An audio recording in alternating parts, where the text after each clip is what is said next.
Okay, everybody, just very... Oh, dear, messenger, shush, please. Thank you.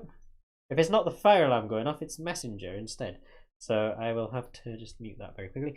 So, we're going to go over to Sniperwave next for Valkyrie Profile Covenant of the Plume. For his run there. So yeah, don't forget, of course, we are doing this as a charity event for Everyone Can. So if you would like to donate, go to the Tiltify link. You can either click on the Everyone Can logo down in the panels below, or one of us moderators, either myself, Damien, or anyone else who might join the stream later on.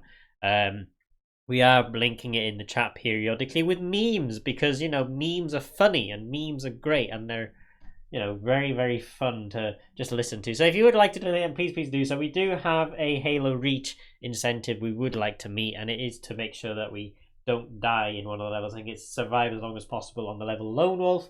So if we can reach that, that would be absolutely fantastic. We have £18 donated towards that so far. We're only £32 away before we can actually see it. So if you would like to see it, then please do consider donating. We have a grand total of £90 donated to Everyone Can so far. Let's donate even more, because I want to see even more money going towards a fantastic cause, because Everyone Can are a fantastic charity. So now we're going to go over to the Yorkshire tea hating criminal Sniperwave with his Valkyrie Profile Covenant of the Plume run. So take it away as soon as we can.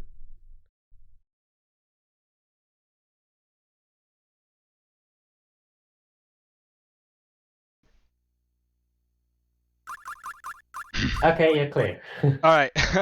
Good afternoon, everyone. Sorry for the little hiccup there. But yeah, we'll be playing a Valkyrie Profile Covenant of the Plume. I'll be explaining through the game as we go. This game has seen a lot of route changes in the last few years, both by my hand and Huang's, who is one of the major routers. So yeah, let's just get started in 3, 2, 1, go. So in terms of the series within that is Valkyrie Profile, this is the third entry, but in terms of the lore, it is actually a prequel to the first game that was released to on the PlayStation 1. Actually, a little bit extra on this game. This actually used to be what they thought they were. Those words. This was the initial idea for the first Valkyrie Profile game until they changed it to what it actually became. So this is a tactics RPG released for the Nintendo DS. We're currently following Wilfred, who is the character I currently am hovering. He's basically, the lore behind it is that he thinks that the Valkyrie has slain his dad and he's become an Inaya. Sorry. Got a bit of a cough there, I think. But due to his father being slain by the Inaya, he's basically on a path of vengeance in order to kill the Valkyrie. And we're gonna follow along for the ride, basically. We're actually not going to go too much into the lore because we're only going through one of the 3 endings, and your path may vary by your own playthrough. And honestly, since we skip all the cutscenes, I really don't want to spoil the lore for anyone who's still interested in the game. So, as an introduction, we are going through a prologue that's about 10 minutes long. And we actually got unlucky already, nice. So this is one of the only bad thing that can really happen in the prologue, which is getting stunned by this wolf. Now, the way stunning works is that there's a chance that when attacked from behind or from the side, your character gets stunned. Now, that means they can't retaliate after they've been attacked. And in this case, it actually prompts an extra cutscene, which costs about 15 seconds, but that's basically the only thing that can go wrong in this prologue, so marathon luck, am I right? So to explain the combat a bit, every character is assigned to one of the 4 buttons that are the ABXY, and they have a certain number of attacks that is related to their class and weapons. Now, mages are the only one that really are affected by class, and the rest have up to 3 depending on the weapon they equip. We're currently using a Lancer who has a 2-tile range. The rest of us have a 1-tile range, as they are a warrior and a swordsman respectively. Now the way combat also works is when 2 of your allies are in the range of an enemy, they both get a chance to attack. And then you'll do the attacks, the enemy gets to retaliate if they're still alive, and the game goes on from there. Right, there's no cutscene here, because this happened. So normally, after you slay the last kobold, and only the ghoul is left, you'll get another cutscene, but because we got the stun off, it actually doesn't happen. So we get explained how to use items. You can just use them in battle, heal, do some other crazy stuff later on. We'll get into that as we go. But this Prologue Fight's fairly straightforward. We are not using the two main characters as they are still level 1, and the other characters that we carry along are both level 10. So their damage is just a lot more amplified, and it makes it just a bit faster. Here's a good example of the back and forth between the enemy and us, where we do our attacks, they do their attacks, and it just goes back to normal. And here you see, because both Hugo, our Lancer, and Gwendolyn are in range, we both get to attack the demon. And you actually saw me wait with Hugo's second attack. The reason we do that is something I would like to call a despawn timer. So the time it takes between an attack connecting and the enemy despawning is different depending on which attack hits last. And by using Hugo's, we actually lower that timer ever so slightly. Alright, so we're gonna just mash through a bunch of cutscenes. Basically what happens is that Wilfro dies and makes a pact with Hel, who is the goddess of death.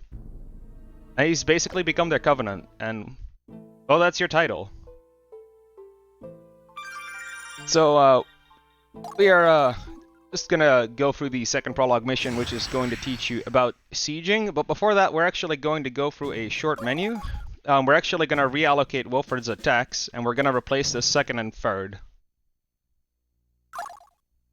Actually need to focus a bit for that. So the reason we swap those is because his second attack is a knock-up, and when an enemy is knocked up, a lot of your attacks will miss. And we honestly just don't like missing. So this prologue is mainly to introduce you to sieging, which is when your characters are lined up in proportion to an enemy. So say you have him surrounded by on all 4 flanks, you'll activate a siege, which gives you a few bonuses depending on what you do. Most of it is just getting the meter in the bottom left up higher faster, or lowering the time between attacks from characters. There's also a third mechanic that goes into it, but when it becomes relevant, I'll just explain it. This fight also is fairly straightforward, still introductory to a degree. So you'll notice that Hugo and Gwendolyn are gone. So this is the first mission where we only have 2 characters, and this actually makes it pretty hard to optimize this fight. Now, what we found is that you can't really just mash through this character and kill it. So what we do is we attack it from behind to guarantee a stun, and then we get the wheel on it. What that does is it gives Wilfred an extra attack on the first attack that connected after the stun. So to explain that, when an enemy is stunned and you attack it for the first time, it is guaranteed to drop a red gem, which gives you an extra attack. The second attack has the same mechanic, but it's 50%, the third is 25%, and every subsequent attack has a 10% chance of dropping one. And we'll be using that throughout the run to just chain attacks over and over.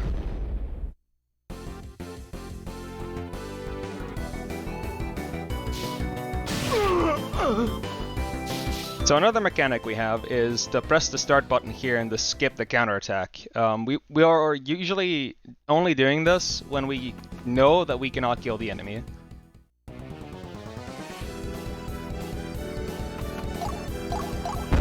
But yeah, to explain a bit about what happened in terms of the route of the game. This game actually used to be a quick route challenge on the Speed Demos archive forums, where Forerunners actually had a run recorded of this game. Like that was, I think, in about 2014, 2015. And when I started speedrunning in 2017, I actually figured I would run this game at some point. So I started looking at runs, and I saw like it would be a fun speedrun. It was a good length. It was about 2 hours, 10 minutes. Like that seemed about right. So I just started running the game as well. and eventually I did get a 210 and actually beat the world record, which prompted the old world record holder Dragon Darch to return and get a sub 2 time of his own. He actually completely rerouted the game, got a run into RPG Limit Break, and did a lot of cool stuff with the run overall. And what happened after that is that the game just got more and more optimized over the years, and now it is about a 145, which is actually kind of insane how much has been shaved off. Feather over the battlefield. Alright, so this is the other main mechanic of the game. This is the Destiny Plume. So what that does is, for one fight only, it increases all the stats of one of your allies by, I think it multiplies it by 10 exactly. And after the fight is done, your character will be lost, so you will no longer be able to use them.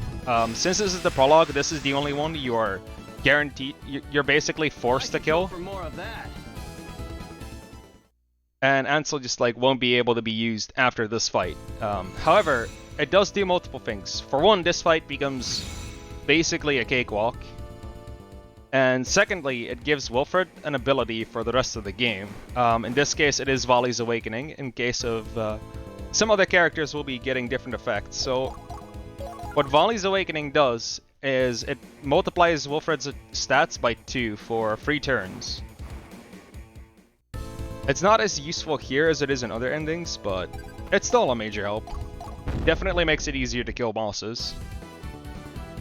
And a lot of the run actually revolves around using your skills in proper places, since it does use a lot of your AP, which is your skill meter, basically your mana. Okay, so the prologue is done, and we're going to make our first save once we are done. This game does not treat kindly to mistakes. There are single inputs that if you mess them up, you lose 6 minutes. That may or may not have happened to me in a marathon before. I don't want to talk about it, really. So we're just going to play it slightly more safe than we would in a world record attempt, where we actually never save because saving is slow. And that makes it run quite volatile, actually. So now we're getting into our first fight where the Sin mechanic is explained. So the way Sin works is that once your enemy reaches 0 HP, you can still damage him. And for every 1% of their health you do in damage, you'll actually gain 1 Sin. And every fight has a different requirement for Sin. In this case it's 50. And depending on how much Sin you get different tiers of rewards. So if you get under 50, you'll be punished, which we will go into later. At 50% you'll gain a normal amount of rewards. At 150% you get extra, and at 200% you'll get even more. And some of these items are actually really busted, we found out. And with busted I mean it saves about 10 minutes to use them, because they are actually kind of crazy. So this fight's kind of straightforward. Oh, that crit is exactly why I saved. Nice. If the swordsman crits and high rolls, you just die, and that's the end of the game. It's fairly unlikely to happen, and this luck has actually been really bad. Yikes. So yeah, this is the other part of this game. There's 2 kinds of time losses. One of them are execution mistakes, and the other are just getting really unlucky. In practice, I actually got something I haven't seen in 3 years of running the game, and I was actually fairly impressed by the fact that it could actually happen. This isn't a reset, is it? It's just a sort of something happened, is it? Because I can see that you went into the Nintendo menu. Yeah, no, there's no soft reset option for the game, and the fastest way is just to reboot the DS and boot the game from the last save. Oh, okay, so you do that in the run anyway. In marathon runs, yes. In normal runs, the run would just be over. Ah, okay, no, that's fine. So yeah, I've just been making safety saves, just in case this happens. Gotcha, I understand. Fully understandable then, cool. Thank you for clarifying that. But yeah, getting crit there is really unfortunate. There are 2 things that kind of cause that. One of them is that the sorcerer is actually not guaranteed to go first, but she does do a little bit more damage. If she high rolls twice and the swordsman crit is a mid to high roll, you're actually dead. There's just no way around it. There's really not an alternative to the strat that's worth using, so we get unlucky, and that's about all we can do. Just don't get crit, forehead. But yeah, this is actually one of the more mild mistakes that can happen in terms of luck. So we actually got crit by the sorcerer, which is kind of crazy, really, how many crits we've been seeing. I was actually hope they keep stopping and I won't get absolutely marathon luck to death, since I'm already using a lot of safety strats that do cost me a bit of time. So there's an alternative strategy we use here in world record attempts that is basically just a gatekeeper to the run in a way. So what can happen? Usually we let the swordsman live, and by doing that we open ourselves to get side stunned twice. However, if we leave the sorcerer alive, which we do now, we can actually get knocked up when we're stunned, and getting a knock up while stunned actually resets the stun, which makes it a guarantee to clear. Father. Assuming no crits happen like we just had, you know, the classic.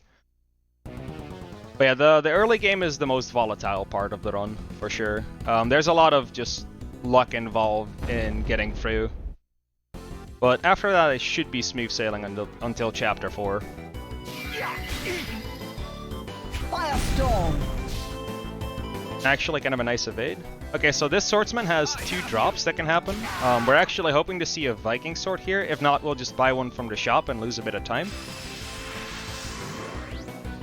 So what the Viking sword does is it increases your attack just a slight amount and gives you a soul crush, which the way that works is that once the meter in the bottom left reaches 100, you're actually able to use a soul crush, and what that does is it's basically a special attack that does a boatload of damage. But we'll get to that as we go. We should be able to see them in the next fight if we get the good pattern.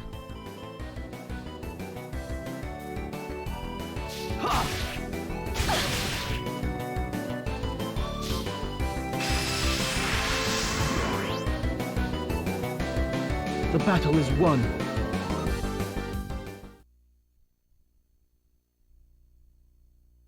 I actually didn't see if we got the Viking sword or not, but I think we did, so I'll just see. If not, okay, we did not get the Viking sword. That's unfortunate. We'll still make it through. Again, we can just buy one from the shop when we get there and equip it right before the fight happens.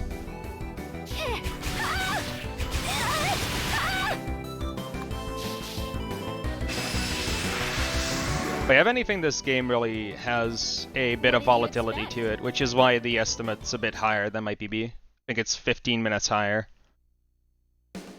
It's just luck mistakes, and the fact that execution mistakes are really, really costly. Just standard RPG things, really.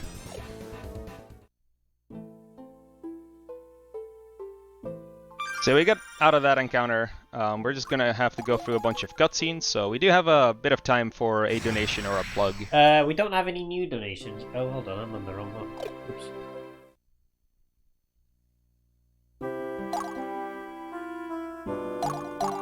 We don't have any new donations in, but what we do have is an advert. I can slide this in, I suppose, and just say, if you guys do want to go and donate, then please do so. I'll post a link in the chat for you guys now. You can donate by going to this link, Mona Fearance. Oh, Damien, you have also just posted a link in the chat for us. Thank you. So we've got 2 links there. My link is better, and clicking that will give you... great marathon luck, maybe. I don't know. Hopefully. Anyway, click either one of those links. It'll take you to the Tiltify page, and you can donate. There are also a range of incentives. We've got one for Halo Reach, which we would like to get to. There's only £32 left needed to see that one, so please do consider donating to that incentive. You can find the incentive by going to the targets at the top of the page, and it'll be down in that list somewhere. And if you click on that, that will allow your donation to then go towards that incentive, and we can see it, which will be happening in about a few hours, actually. I think it's at about 4 o'clock this afternoon. So if you'd like to see that incentive, then please donate to that as well. But any donations will be very greatly appreciated. We've currently got £90 donated in total to Everyone Can, but we want to donate even more than that if we can. So please do donate, because Everyone Can are a fantastic charity. They do help a lot of people get into gaming through custom game peripherals, and they also have a gaming centre where kids can go and they can play video games with each other. And yes, Damien, my link is better, and we don't need a duel for that. I just know. Father. All right, thank you very much for the entertainment from the hosting desk. Always love seeing some banter. So this fight is kind of interesting, as it does have two alternate routes depending on what happens to the swordsman we just fought. And the way it changes is if we get a crit or not. So if we did get a crit, we would actually kill the swordsman there, and it would change a lot of the items we use. But this is luckily the safer of the two routes, so we should be guaranteed to go through this, assuming we don't get crit 4 times here, which I've actually never seen in about 2,000 attempts, so you know. Alright, we're good. So this is just Sharifa getting pelted for a while. We do have to counterattack here in order to actually get the kill. But outside of that, everything should basically be a one-shot.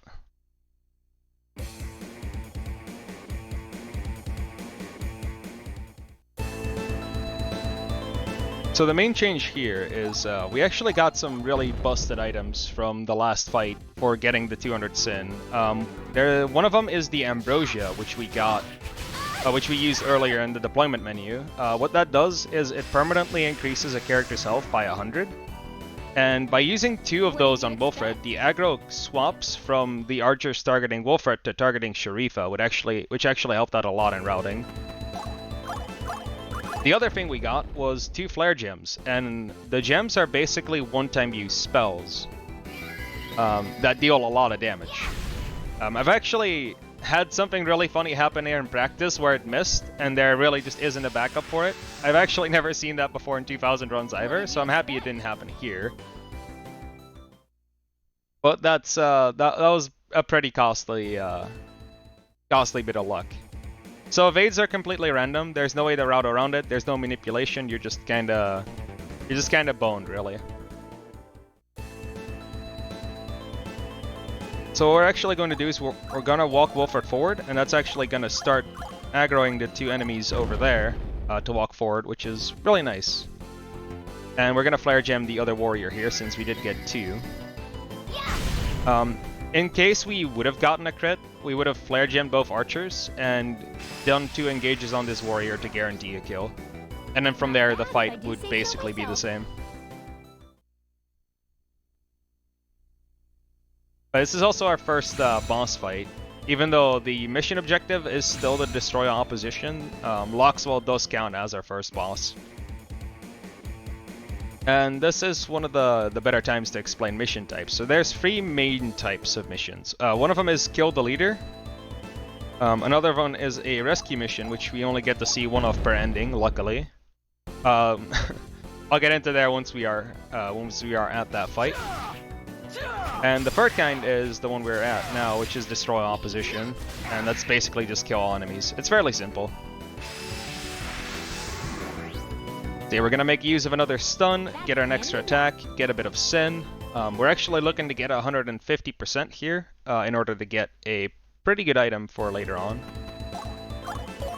which is a might potion, which temporarily increases attacks on one of your characters. I'm actually gonna go for the safety strat here. I don't really trust getting the low roll here. Can't really afford a mistake. So there's a chance that you low roll this enemy and barely miss out on getting 150% sin, so I'm actually gonna take it a bit more safe. By attacking from behind, we actually get to guarantee the hits. What did you expect? Okay, so we got 62, we were more than well to go. If you low roll, you get about 35, which would barely put us out of range since you get about 5 from Loxwell.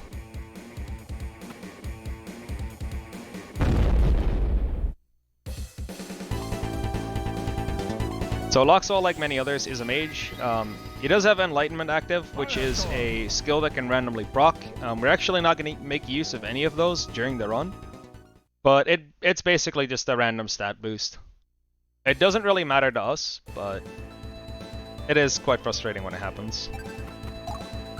Just letting you know, I'm just going to go and get something for lunch, so I'll be gone for like 10-15 minutes, so I'm just going to go and get something. So if you do want any donations read out within the next few minutes, you're just going to have to wait a little bit, sorry.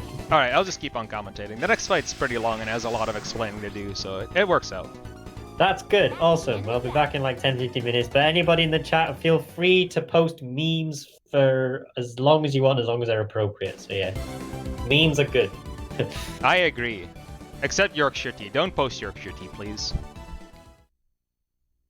Are you asking to be banned from InstaSpeedathon for life? Are you asking me to never submit again, by chance? I'll just prevent you from submitting again. Alright, you enjoy your lunch, bud. Hey, thank you. I'll see you in a bit. I'll speak to you again. I'll let you know when I'm back. And are you watching the chat, by the way? Or I am, yes. Okay, I'll post in the chat when I'm back anyway. Alright. Chat, also, if you have any questions, I'll be more than willing to ask them during the run. But yeah, this is where the first path split really happens. So this one really doesn't affect your ending, but it does affect the characters you obtain and the fights you get during the chapter. We're actually going to go the roof walk, which is the easier of the free paths, and it gets us two of the most interesting characters in the game that are broken for very different reasons. Those being Darius and Gwendol. We're only going to see Darius in the next fight, as well as Loxwell. So what happened to Loxwell is he's Sharifa's dad, plot twist. He joins our party since they both have nowhere to go, as they are assassins without a purpose now.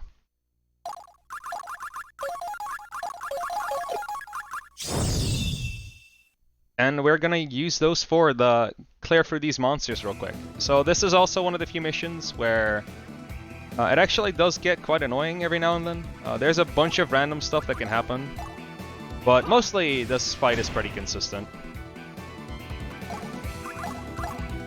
So we're gonna use one of the might potions on top of volleys to increase Wilfred's stats quite a bit more than regular, in order to one-shot both of these creatures attacking him. The only bad thing that can really happen is that Wilfred gets stunned twice, in which case we lose a little bit on improvising, but it should be fine overall. Again, stuns are fairly rare from this side. Okay, so from here we're fine. If the fish stuns us after this, it's actually completely fine. There's a very not so costly backup. And this is one of the few fights where we actually go underneath the Sin premise. So the goal is to get 200. We're actually going to get less than that. And what it does is it spawns a Realm Stalker in the next mission. And we're actually going to need the Realm Stalker to do some fancy AI manipulation, and hopefully it'll end up saving us about 7 minutes. Okay, so there's the stun I mentioned earlier. This one is actually really easy to back up, as it doesn't really prompt any improvising, which is kind of nice. It's also been really interesting how bad the marathon luck has been already. There's something about marathons that just like cause the worst things to happen always. It's really quite odd. Oh, and this is also the first time we really see a siege used. So we had 3 characters on the side of an enemy, which prompts Trinity Fork. And Trinity Fork is one of the most relevant ones in the run, even though we don't get to really abuse it here. So Trinity Fork has a few things. One is that the delay between attacks is heavily reduced, and the secondary effect is that the red gems become golden gems, which gives 2 attacks instead of 1. That one being by far the more useful one of the two, as getting 2 attacks from a stun is really massive in terms of damage output later on. Especially when combined with stat boost and just having a single really powerful entity.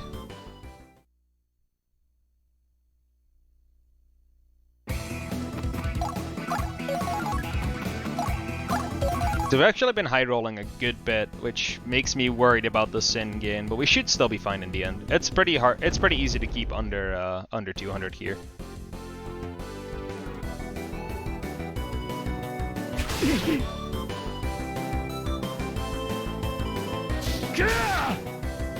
So yeah, once again, this fish is just easy to die.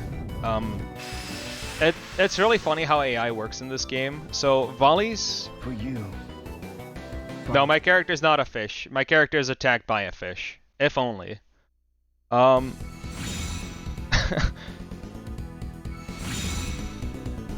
we're gonna actually manipulate the AI just a little bit. And the way the AI works is that once you cross a certain line of tiles, it'll gain aggro and will go after you or any other viable target in its area. So what we're going to do is we're going to only put a single character over that aggro line. So that is the only viable target. And what it does is it forces to walk down all 4 steps, meaning we can get an easy setup on it. It's also one of the few fights that has changed a lot. Usually, back in the day, we did use the Plume Sharif on this fight, and that ended up saving a good bit of time. But we found out that pluming our next fight actually does some fancy stuff with the Realm Stalker, so that's pretty cool.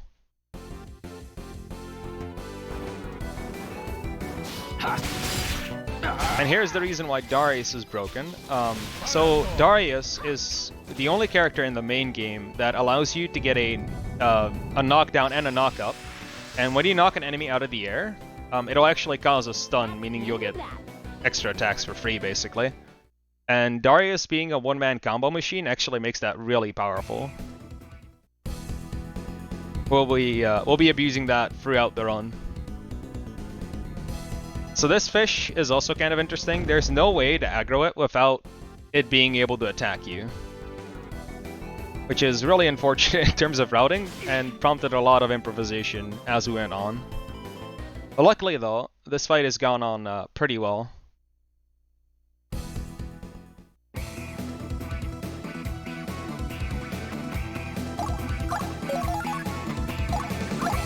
There's also something about this map where it's a little bit more laggy. I don't know what causes it, but the delay between your inputs and the menu popping up is a little higher than in the rest of the game. And it's actually really easy to get thrown off by it.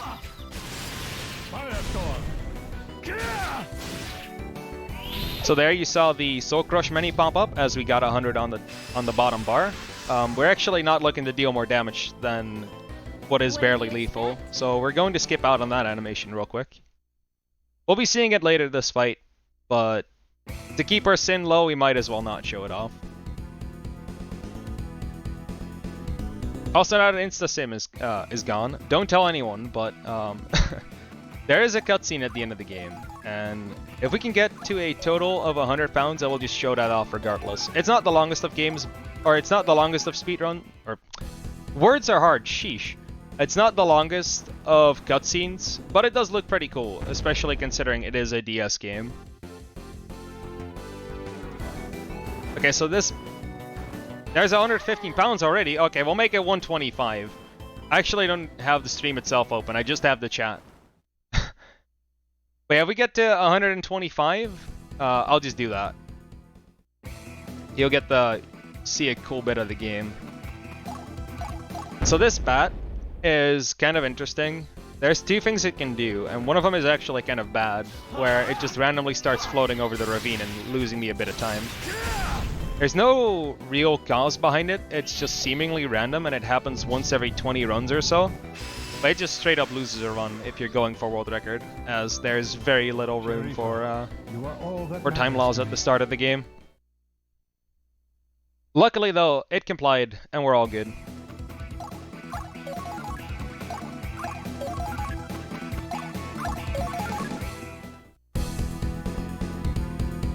This is the last of the enemies in this fight. Should be about done.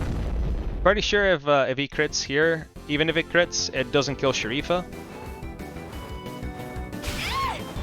Yep, okay, didn't even crit, didn't matter. Let's go.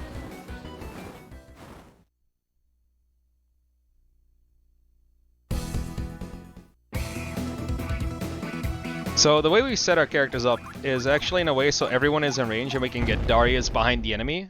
Getting behind an enemy makes it so that they have zero chance to evade, meaning that the combo can just land. And once they're stunned, they can also not evade. So this fight's basically deterministic. Finishing. This is our first instance of a Soul Crush. We'll be skipping through all of them since the animations are quite long, and the skip option exists and it's faster, so that's just what we're going to do. That's one of the rougher fights in the game. For you. And we went under the Sin requirement, so we actually get to do some cool AI manipulation with the Realm Stalker, where it will just completely ignore Sharifa for a turn.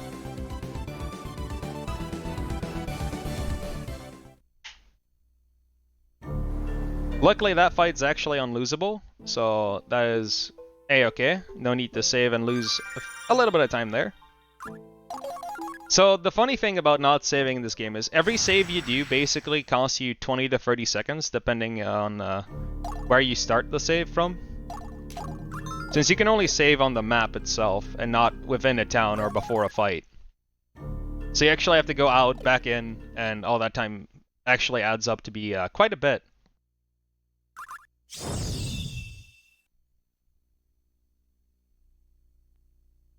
So you'll see the ghostly version of Wolfred. That is a Realm Stalker. These are extremely powerful enemies that are really not to be trifled with. But we're just gonna put Sharifa next to them, knowing that they'll just ignore her anyway, which is really nice. So by having Sharifa as the only target, it should go after Loxwell here and not do anything to us. Uh-oh. See, about that marathon luck, huh?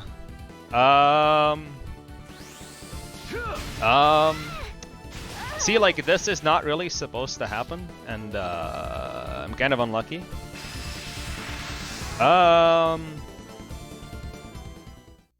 Nice one. Cool game. I actually don't know what to do. This is actually a first time that happened. Quite unlucky.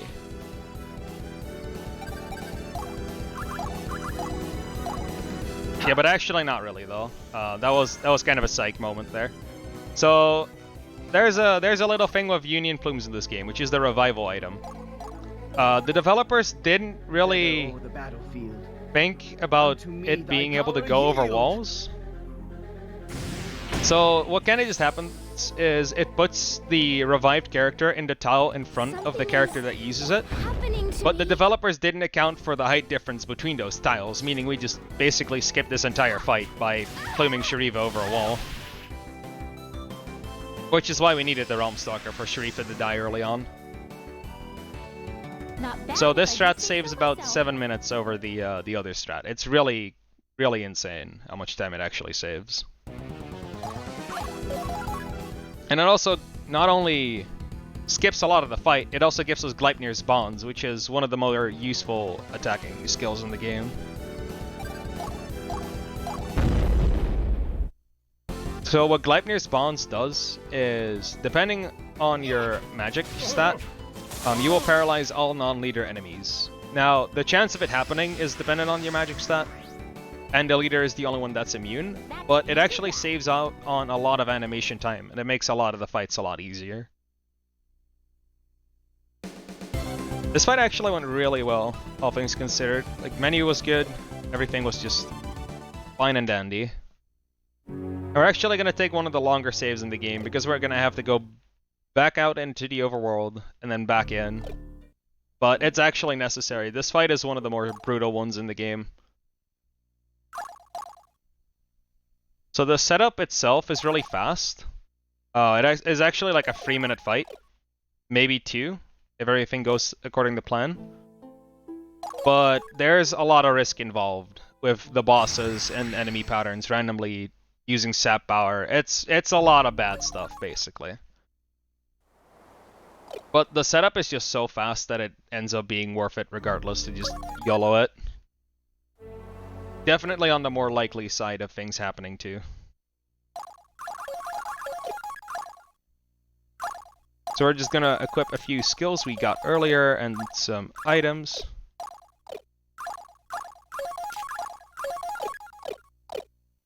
equipping the falchion, which is a better sword for Wilfred, and a magic bangle, which we got from the last fight, or from, I want to say it's 1-2. That increases magic permanently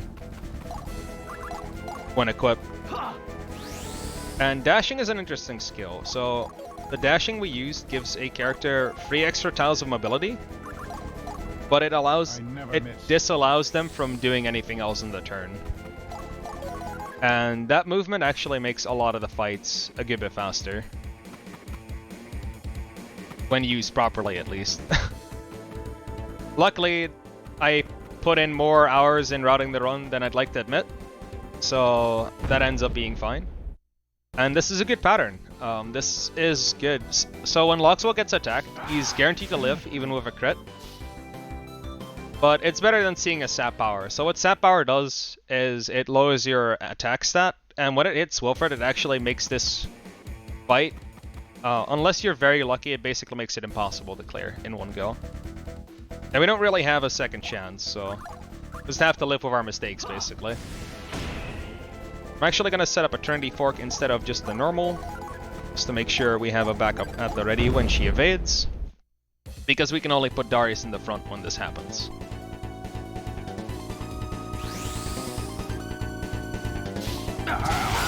It didn't matter, got the setup anyway.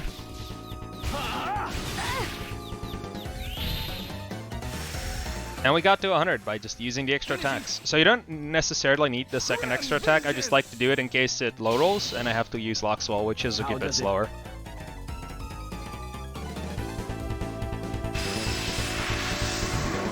And this also really shows why I like this game a lot over other tactics RPGs. Like, many tactics RPGs have the system of character walks up to other character, damage happens, and that's it. This game actually gives you a bit of agency in the combat itself, which makes for some really interesting gameplay and some really cool optimizations.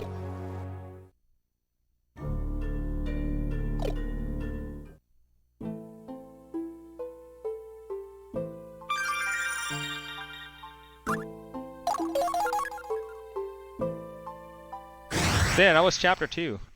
Chapter 2 is honestly kind of a big run killer for 2-3 alone. There's just a lot of dumb luck involved. There's not a lot of skill expression every now and then. Like, yes, you need to know your combos, and yes, there's a few backups in case Natalia evades. So when she evades Darius' first attack, the knock-up, you can actually use Loxwell's Firestorm to knock her up, and then use the knockdown from Darius if your timing is good enough. Which is why I set up the Trinity Fork. Alright, so on to Chapter 3 we go.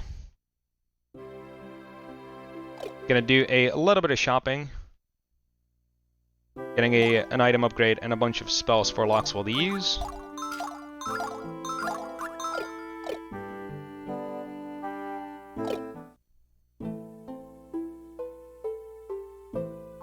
I'm pretty sure this fight is just guaranteed to go all, so let's just go in. So the next fight we'll have a guest, which is a character where you basically have all the resources available, but you cannot change their equipment for most of the game, actually.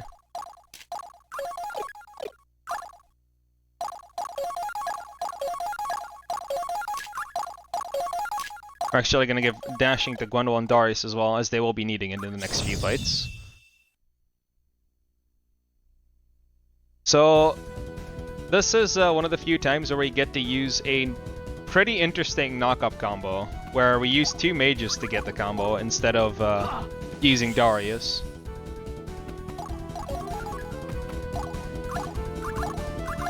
And we actually get access to the reinforced spells as well, which, as the name kind of implies, it increases the attack of a character. Or magic attack, or resistance, but we're not using Guard Reinforced. This is an A ending. We don't really need it. This is also where we have one of the more interesting knockups here, with the 2 mages. And mostly because it's pretty much instant. It's actually really fast as it goes. It's one of the faster setups too. Like, the only thing you really have to wait for is the cast time, but because they are about equal, you can just slide your hand across the buttons, hit X and A, and it'll just stun. It's really easy to execute.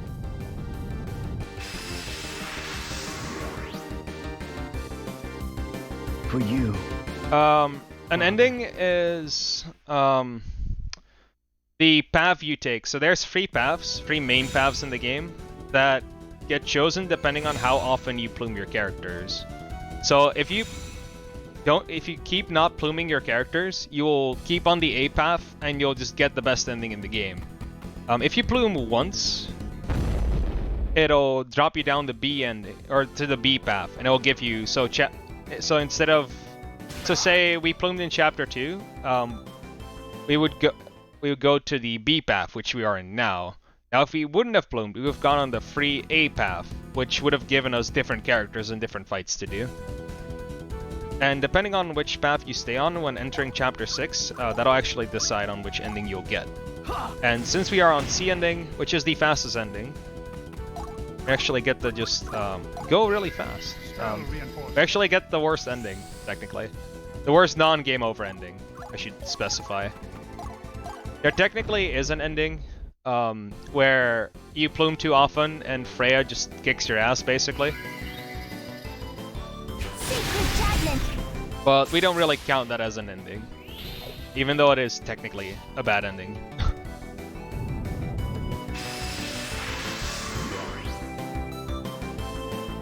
For you, Father.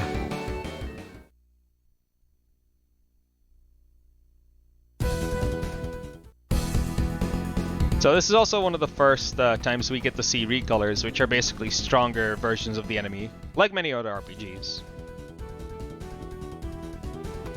And by doing both reinforcements, we actually get to kill the Battle Beetle and get about 30 sin from that, and we get to use the rest of that. We get to gain the rest in order to gain 300 from the other beetle by just using the Soul Crush. And I actually want to see how much sin I get here, because if it's a low roll, which we got, unluckily, you can actually miss out on getting 300 sin, which would be really unfortunate. So we're just gonna throw in an extra attack and it'll all be fine.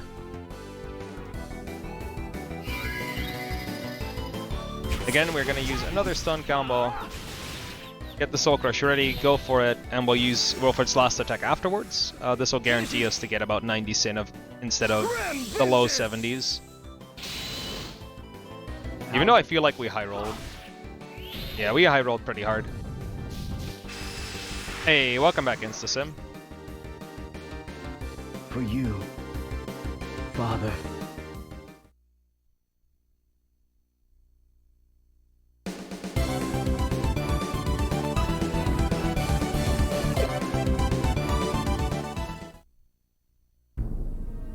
They're about to enter one of the more interesting fights in the game. It's a very forgettable fight outside of the speedrun, but we're gonna head to another boss fight, and the only thing we really have to kill is the boss itself. And I really want to save before that, because we're gonna be using Gleipnir spawns, and this is one of the few moments where it can actually fail to stun an enemy. And if that's the case, we basically have to restart the fight.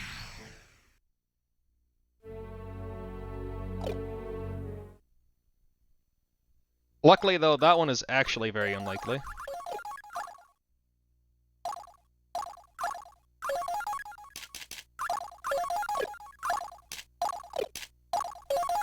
Actually going to change Loxwell's attack as well. The reason we changed his attack from Firestorm to Frigid Damsel is kind of two reasons. So one, Frigid Damsel is the shortest animation of all the spells in the game. And two, it isn't a knockup. Knockups are usually kind of bad.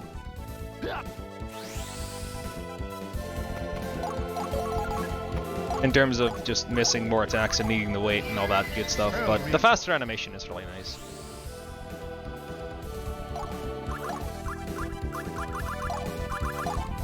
So we're actually going to use another spell potion to increase Wilfred's magic stat even further. You can still miss it, weirdly enough, but it's very rare. Alright, it didn't happen, let's go. So the only goal to this mission is to kill the boss, and we actually want to get a full 100 sin from that. So in order to get a full 100 sin, we're just gonna have to use Might Reinforce on Gwendol.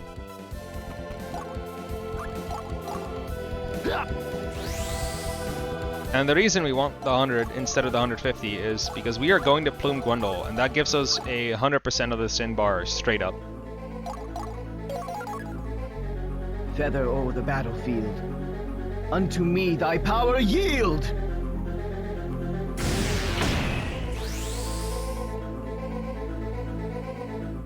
What's happening to me? Alright, I really wanted to be quiet for that little sound bug there. I don't know why it stutters at the end of the turn. I'm actually unsure what causes it, but it does sound kind of funny with the thick Northern England accent on top of it. There's some really good voice acting in the game, as well as a really good soundtrack, which is a complete mix. That's a complete remake of the Valkyrie Profile 1 soundtrack. So the whole composition is the same, however the instrumentals are a lot different. Yeah, that's the boss fight. Pluming characters is very busted, as shown here.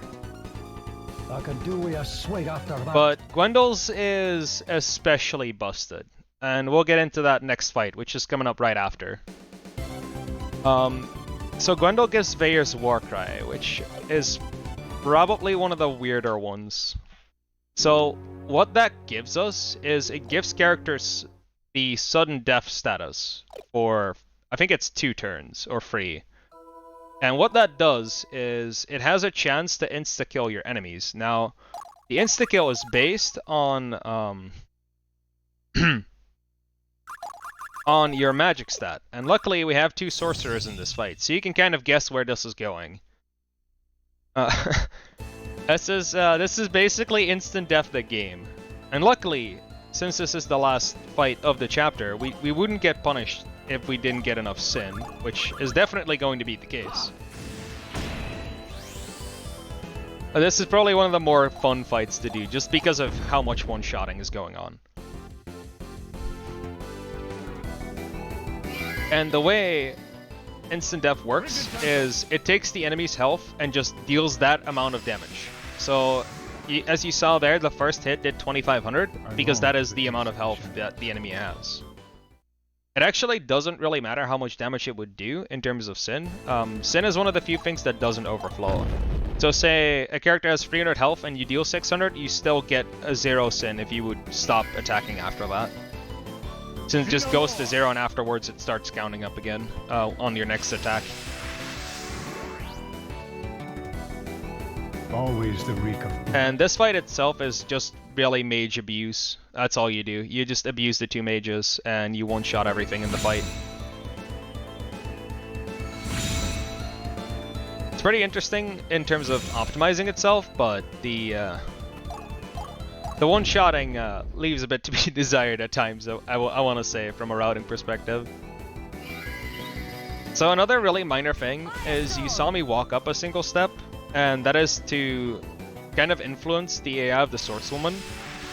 For some reason, she doesn't choose to attack from the side if you walk up a tile, but she does if you do not.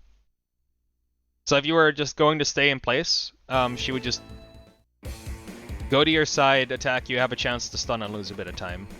Not sure why that is the case, but I will take it. I don't know what you were talking about before, but you said if you reached £125 in total donations, I actually heard it in my headphones just before. Oh yeah, so there's a short cutscene at the end of the game that looks really good, considering it is a DS game, and I was gonna show that off if we reached 125. Yeah, we've reached 125. Oh hey, cool, we get to see cutscenes, guys! Let's go! Only if there is time, of course, though, so if there's no time, then you can probably show it off at another time or later on if you want. But we'll see what happens at the end of the run.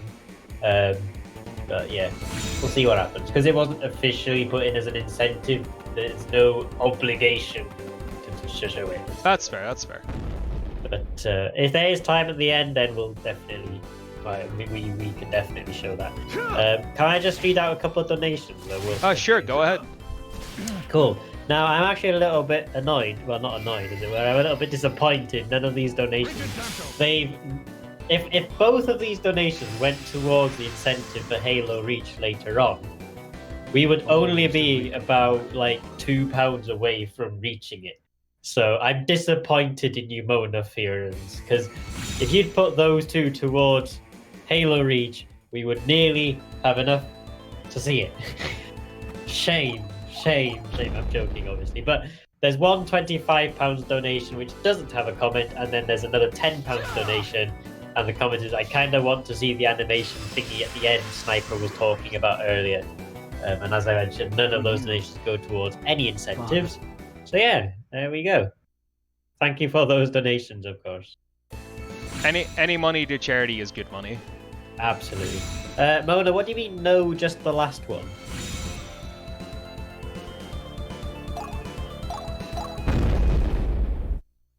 Is it that that one was supposed to go towards the incentive? Because it's not showing up. Be no more!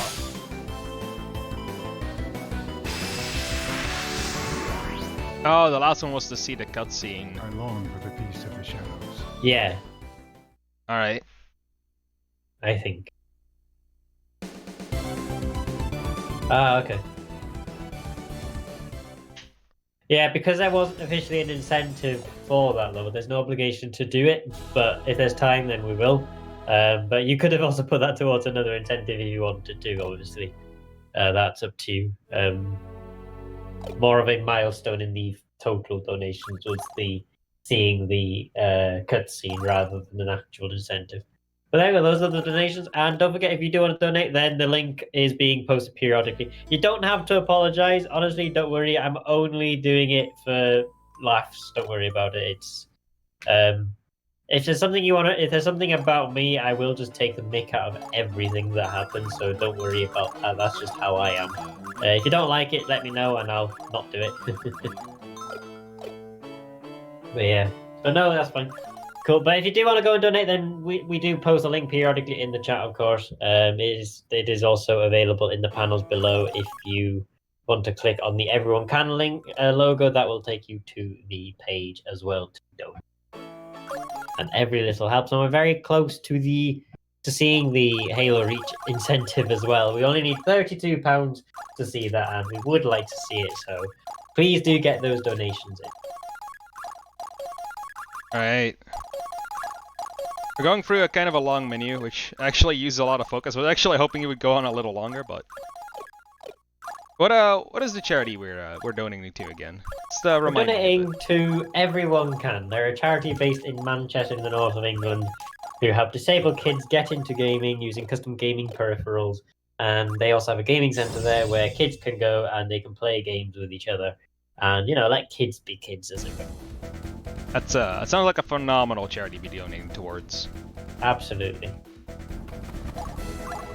So this is one of the other real big run killers. We actually, one of the few reasons we actually buy a lot of armor for Lysalata here as well.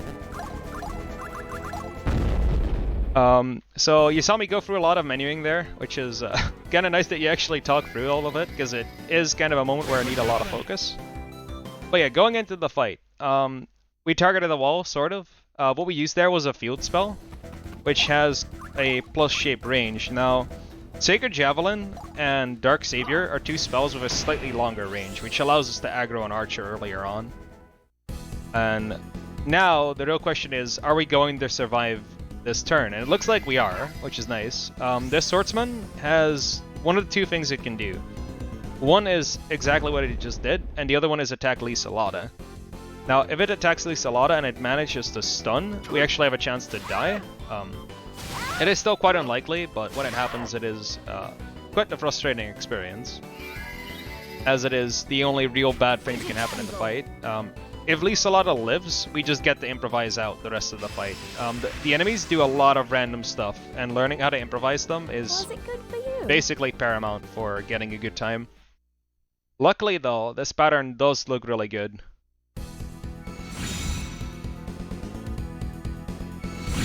Yeah, we did just activate instant death on the first turn, just in case of the counters.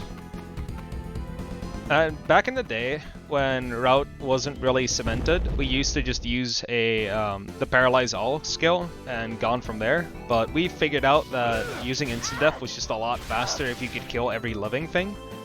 as undead things can't really be affected by sudden death. And if we are able to kill everything before the first turn of the game, we basically save about 4 minutes over the old strat.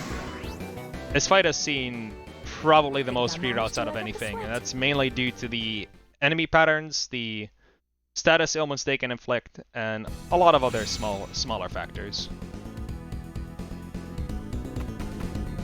So this archer is one of the main things.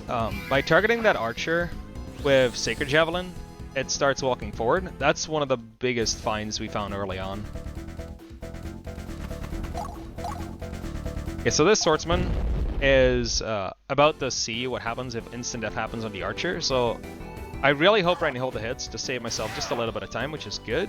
She did. So Hilda is really weird. She has the highest multipliers in the game. She's an old lady with a ballista for a weapon, which is kind of cool, really. But she is broken to a really big extent, especially in this run, because there's an item we get later on in this chapter that has a sort of unintended interaction with sudden death. But we'll get to that as we go. For now, though, this fight has gone pretty smoothly overall. Again, sudden death being able to hit all living things is really fast, and that's kind of the name of the game in this category. Instant death just saves a boatload of time.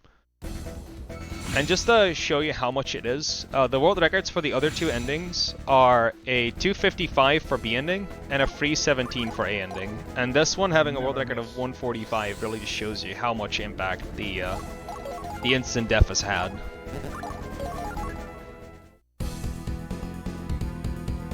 Okay, so this vampire is also kind of interesting. This is one of the patterns I don't tend to see too often.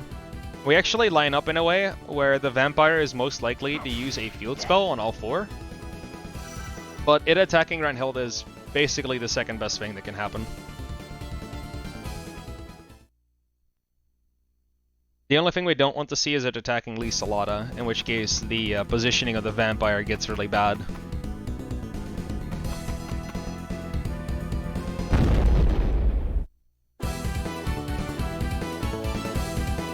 Okay, so we should be able to survive this and counterattack the vamp or the swordsman here, meaning that we no longer have anything living to worry about. Frigid damsel. So in terms of lore of the game, I said I wasn't going to go into it a lot, but the overarching plotline is that there is a war between three kingdoms, and we stumbled upon one of the mightier houses, which is House Han. We basically stumbled across it by accident, sort of. By fate, one could even say. And since they got attacked by monsters, we basically get to fight alongside them. Oh wait, actually I need to Oxwell first.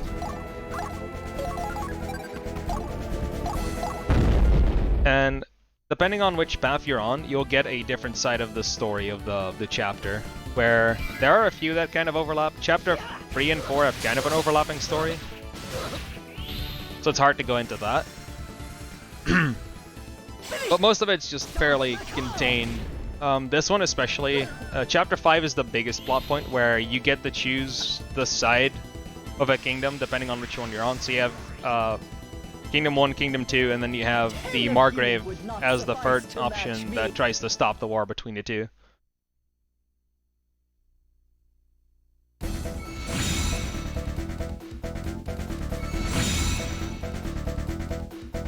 This is the one time this chapter where Reinhilda's range actually matters. So we're really hoping to get the instant death off here. If we don't, I will be really unlucky, first off. And second off, I'll have to improvise on how I kill this archer as fast as possible. Luckily though, he did comply, so we're looking pretty good overall. 10 of you would not suffice to match me.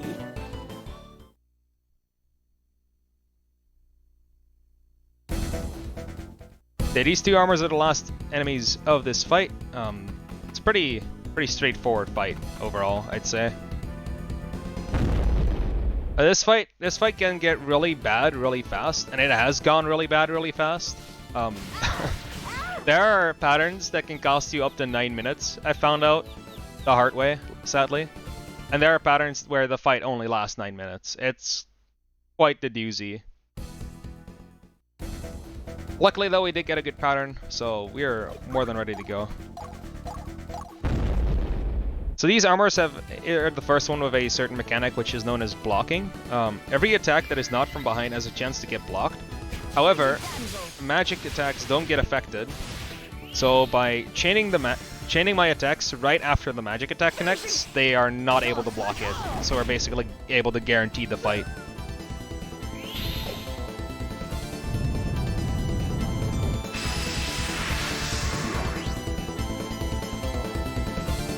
Of you would And again, one more armor to suffice go, match and the me. fight is done.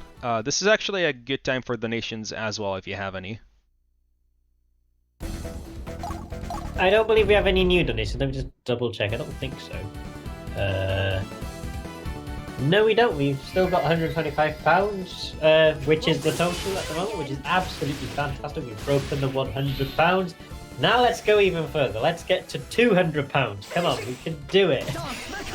But yeah, I want InstaSpeedathon 2021 to be the most donated InstaSpeedathon that we've ever had, and I think currently the record stands with InstaSpeedathon 2020, which I think we raised 225 or 230 or something. I'll have to double check that, but I'll have a look in a moment. But if you would like to donate, we are posting the link periodically in the chat, of course. You can also click on the EveryoneCan logo down in the panels below. And all proceeds through that go straight to EveryoneCan as well, a fantastic charity who help disabled kids get into gaming using custom gaming peripherals. And they also have a gaming centre in Manchester where kids can go and they can play games together and have fun and stuff like that. We also have some incentives. We have, of course, the survive as long as possible on the level Lone Wolf, which is the Halo Reach incentive that we need to meet. We need 32 more pounds to actually get that. We need £50 in total. We're at 18 at the moment. And we need that within the next few hours so that we can actually see that incentive. That run starts at 10 to 3. So we've only got about 2 more hours left before that incentive ends. So please, if you are donating, please do consider putting it towards one of these incentives.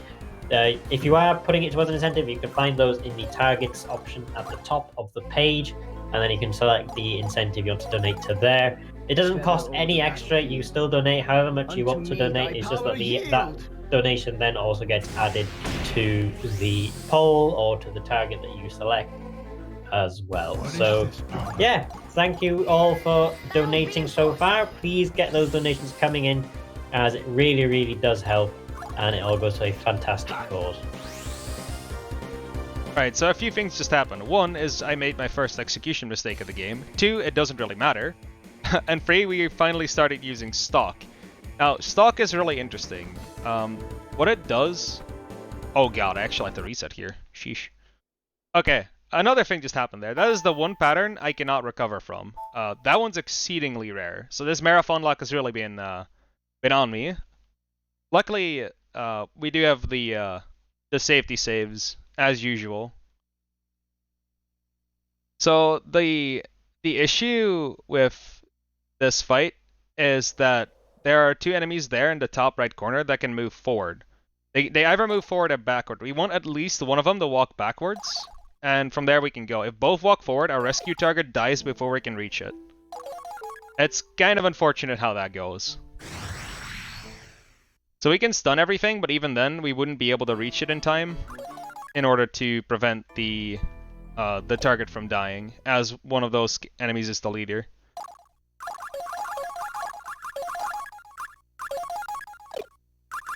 Luckily, the deployment is fairly fast, and the setup is as well. So, really didn't amount to do all that much. But yeah, back to how stalking functions in this game. The way stalk works is your character becomes invisible to all enemies. Now, the issue with that is that once you reach an aggro, the enemy will still get aggroed, and you'll get some extremely confusing patterns from them. In this mission, it's especially bad because we have a rescue target. And if you, as a stalk character, run into the aggro range of a of a character in range of the rescue target, it'll target the rescue target instead. And since this one is a Realm Stalker, she just basically dies instantly, and that's pretty not so good. Alright, so this is the good pattern. One, at least... Oh, hey, both walk backwards. That's perfect. Alright, we just got the best pattern instead. Where, luckily, that is actually faster than me needing the reset.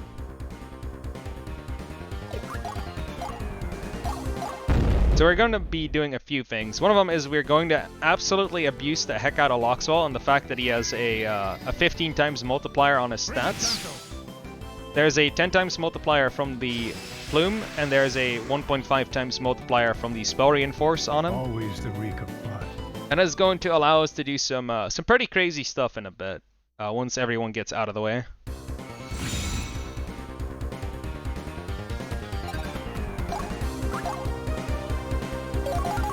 Wait, I think I just messed up. I think we'll be fine, but I definitely did something wrong there. So I was actually supposed to use Gleipnir's Bonds there, but I misread my notes and I'm kind of an idiot. That's what I get for getting Marathon luck, I guess.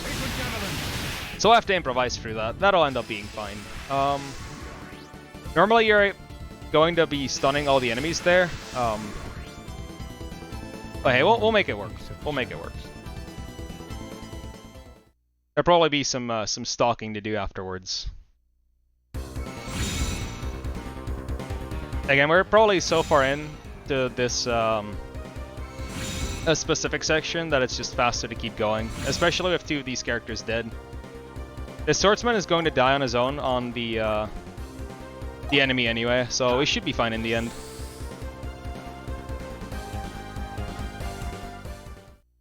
I'll improv it out. But yeah, this is definitely one of those examples of this game really not liking input mistakes. This is definitely one of the less costly ones. There are mistakes where if you mess up, your entire fight just goes into the trash and you can redo the entire thing. Luckily though, this one is really mild, as we're just going to see some enemy movement and we'll be seeing not much action aside from that. So these two being alive is completely fine. Only thing I really need to do is get Darius out of the way. Actually gonna need to think about where I'm going to put him as well. Where does he? I think if I dash here, I'm not even able to dash. All right, we should be good to go even so. I never The only thing I'm really worried about is that Darius cannot get a good target for dashing, which could be bad news, but it should be all fine in the end. This fight's practically unlosable due to the fact that Loxwell's plumed anyway. Just a lot of improv to do.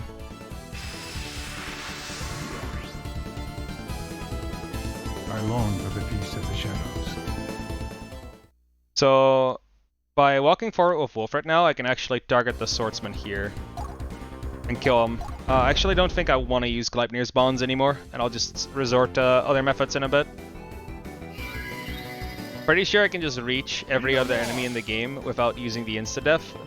If the Brigand doesn't walk forward, I'll probably look into killing it some other way, but we'll find out. We'll find out what happens. Optimally, I would have everything stunned last turn, but I think at this point it is better to not actually have everything stunned and just have this mercenary kill Fiona. Actually, I say that. How is this range? I think he's 3 tiles away, right? He is, okay. So we're good to go in that regard. I'm actually going to move Loxwell down first, and he's going to be engaging the Brigand.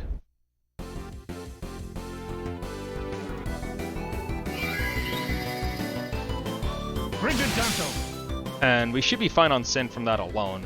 Now, the only movement I really changed are Wolfred's and Darius, so it's very easy to catch up from what happened.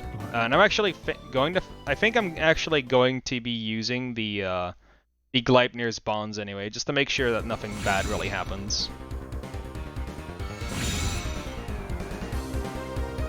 Just to make sure that the Realm Stalker doesn't accidentally target Fiona, because I'm not really sure what happens with targeting. As long as we just stun the swordsman, we should be fine regardless as well, so we'll figure it out. Take this.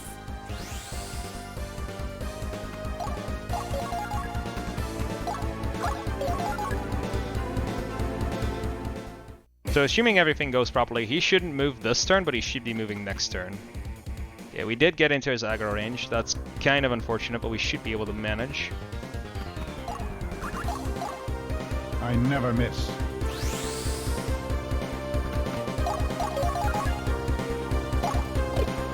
I think I'm best off just... Wait, so let me count real quick. 1, 2, 3, 4, 5. Yeah, I'm just gonna end turn. Fiona's gonna deal with the swordsman in a bit once he gets unstunned. And we can get Loxo on range as we do that. It's actually a fairly interesting predicament, because when you need to improvise in this game, it's usually something you've never seen before, because when something goes wrong, you usually just hit the reset button and call it a run, because it's quite optimized as is. It's fairly nice to see the change of pace. We do actually guarantee ourselves a one-shot here. If we waited another turn, the spell reinforce would have timed out and we couldn't have killed them in one shot, but luckily we were in time and everything worked out perfectly.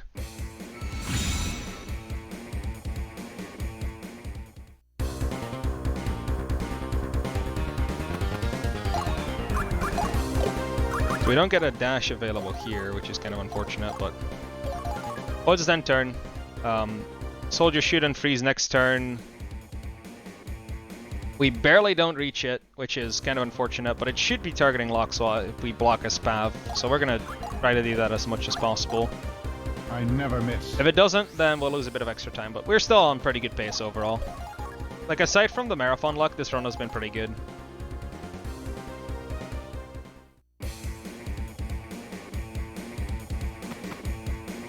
Okay, he did decide to target Fiona. That's about the worst thing that can happen. Alright, after this we are able to target it with Loxo, kill it, get it out of the way, and move on to Chapter 5. But in terms of the rewards of this fight, the reason we want 200 Sin is because of the Offenus Bow. And the Offenus Bow is a really interesting interaction we'll be seeing a lot of in the later parts of the run. And it's probably the thing that has shifted a lot of the time saves around. Especially in terms of when to plume a character, when to use instant death and all that good stuff. So a lot of the old route consisted of using the Gleipnir's bonds to paralyze enemies to save a lot of time on animations, but we figured out that with the Offenus Bow, it allows us to abuse instant death a lot more, which ended up being a good bit faster. Okay, 750, there we go. But yeah, what happens here is we plumed Loxo, Loxo dies. This whole family kind of collapses because Fiona died after the mission happened. Valmir went absolutely deranged, and we don't know what happened to him afterwards. And now that Renhilda and Auguste have nowhere to go, they'll just join us in our conquest for vengeance. And also something funny happened that I didn't get to mention and we didn't get to see. What happens to Wilfred if he kills an enemy is he plays a voice line. Now, once he reaches the C path, he'll actually use different voice lines to represent his changes in character.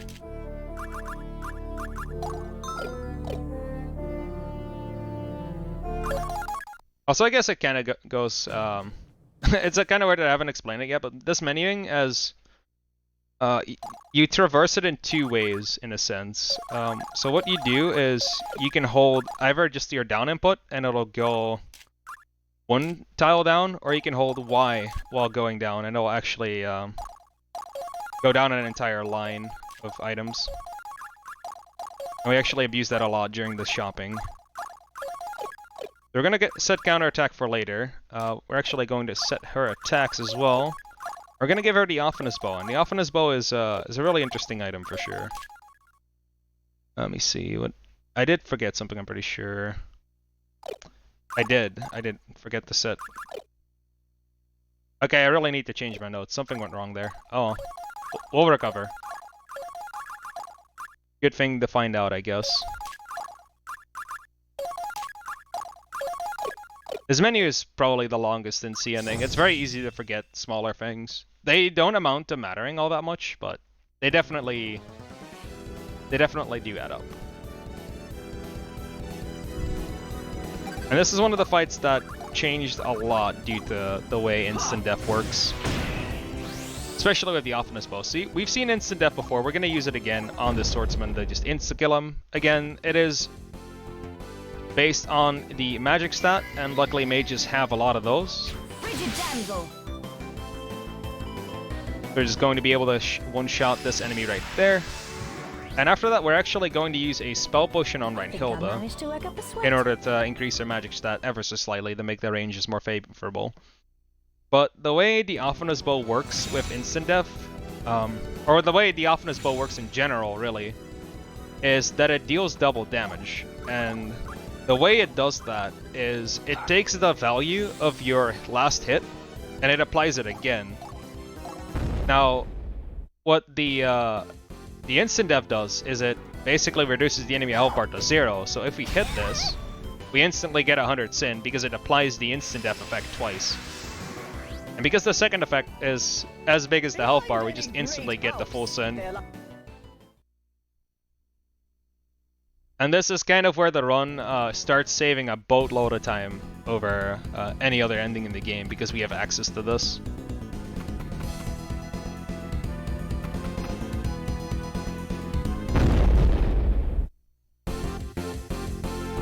Also, small shoutouts to Huang for actually finding out that this exists. Pretty sure he was the first one to properly abuse it throughout the fights in the route. And the story of Huang is actually kind of interesting. So, back on the day when I did runs and I said like, yo, sub 2 is possible with this route, and I got the good run, he basically said he was sitting on like 3 years worth of Valkyrie profile tech. Like a lot of interesting techniques you could use in this game to actually go a lot faster. So I actually thought he was bluffing. I just called him out on his bluff. And as it turns out, he actually knows a lot about the game. It was a very interesting way to discover new things. He actually found out a lot of the routing. At least in this ending, back when it was still known as any %. So this actually used to be any % until I routed the other A and B ending runs and actually performed those.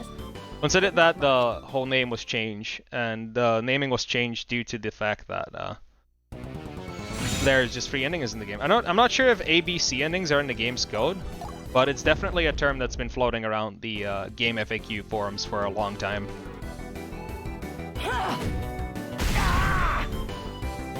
But yeah, Oftenest bow. Instant death is quite something. Instant death and double damage is really interesting in terms of this game. It's probably one of the weirder interactions. It's that and the Union pluving dead characters over a wall that got me into the game. Like I figured this would be a kind of a straightforward tactics game, and I found that there were a lot of small exploits to be used. Back in the day, we actually used to do a second one in Chapter 5, until we found out that it's just faster to stalk around. Sadly enough. It is kind of a shame, but that's the way it goes. This fight actually went really well. Didn't miss a single range, got everything. We're just fine. We're kind of just currently joining one of the 3 kingdoms in their conquest to kill the other king. Or well, the heir to the crown, really. And this is the start of our conquest. Now, this mission is one I'm actually fairly confident in. There's not a lot that can actually go wrong, especially with a character that could be plumed. So a lot of it is just learn how to improvise and go fast. Yep, this is good. And this is also where counterattack comes into play. Now, counterattack is interesting because when you avoid an attack, you get a prompt of your action button, and you are able to reply with an attack of your own. Now, that actually plays a unique voice line. And when Auguste uses that voice line, I would like everyone in chat to post stand and fight as much as possible, as it is kind of a marathon tradition with this game.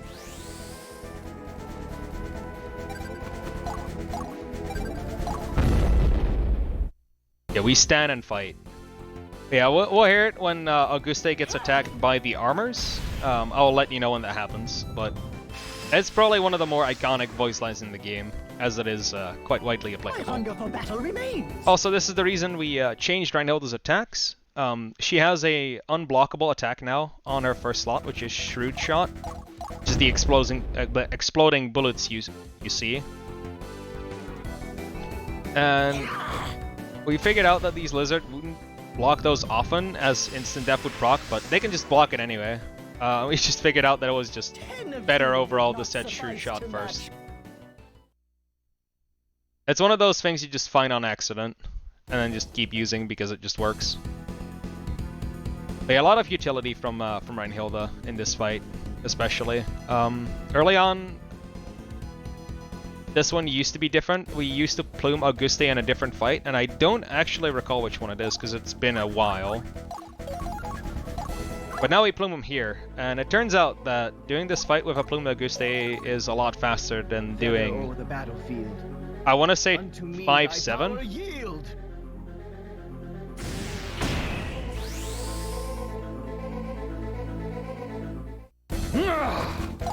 Our courses. Take this!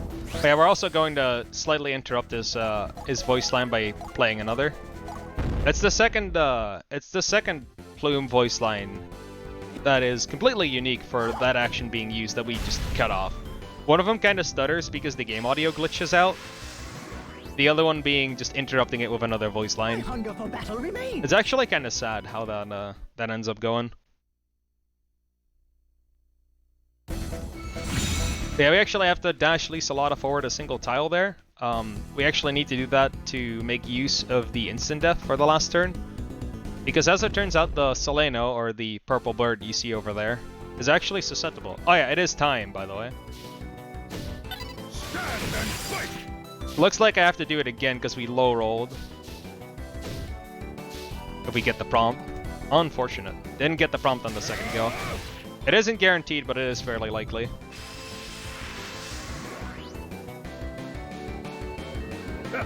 So this is actually a really favorable range that we just missed. It's really minor in terms of marathon luck, but it is marathon luck in the end. Nothing to do about it. The second one is actually guaranteed because we do get the level up, so the stat increases to a point where it's no longer a range, but every time you miss that range, it still feels kind of bad. This encounter is kind of unavoidable and actually intended.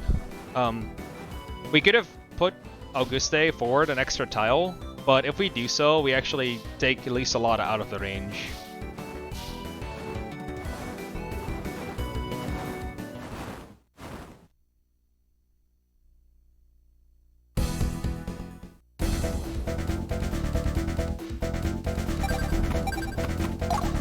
Luckily though, with the exact spot we're on, we're able to just insta-kill the enemy with a Frigid Damsel right here. This fight again is fairly straightforward, all things considered. It's mostly just learning when to set up and where it is best to have the enemies aggro on you. I've seen worse. Like a lot of the routing of this game just comes down to how optimally you can do the fights and how you can minimize turns and engages.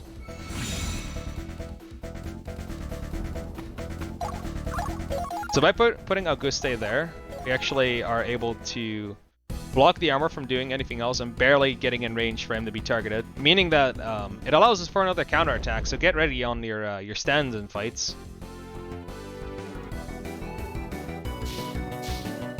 If I can get a prompt, that'd be cool. Heck yeah. We stand and fight, boys.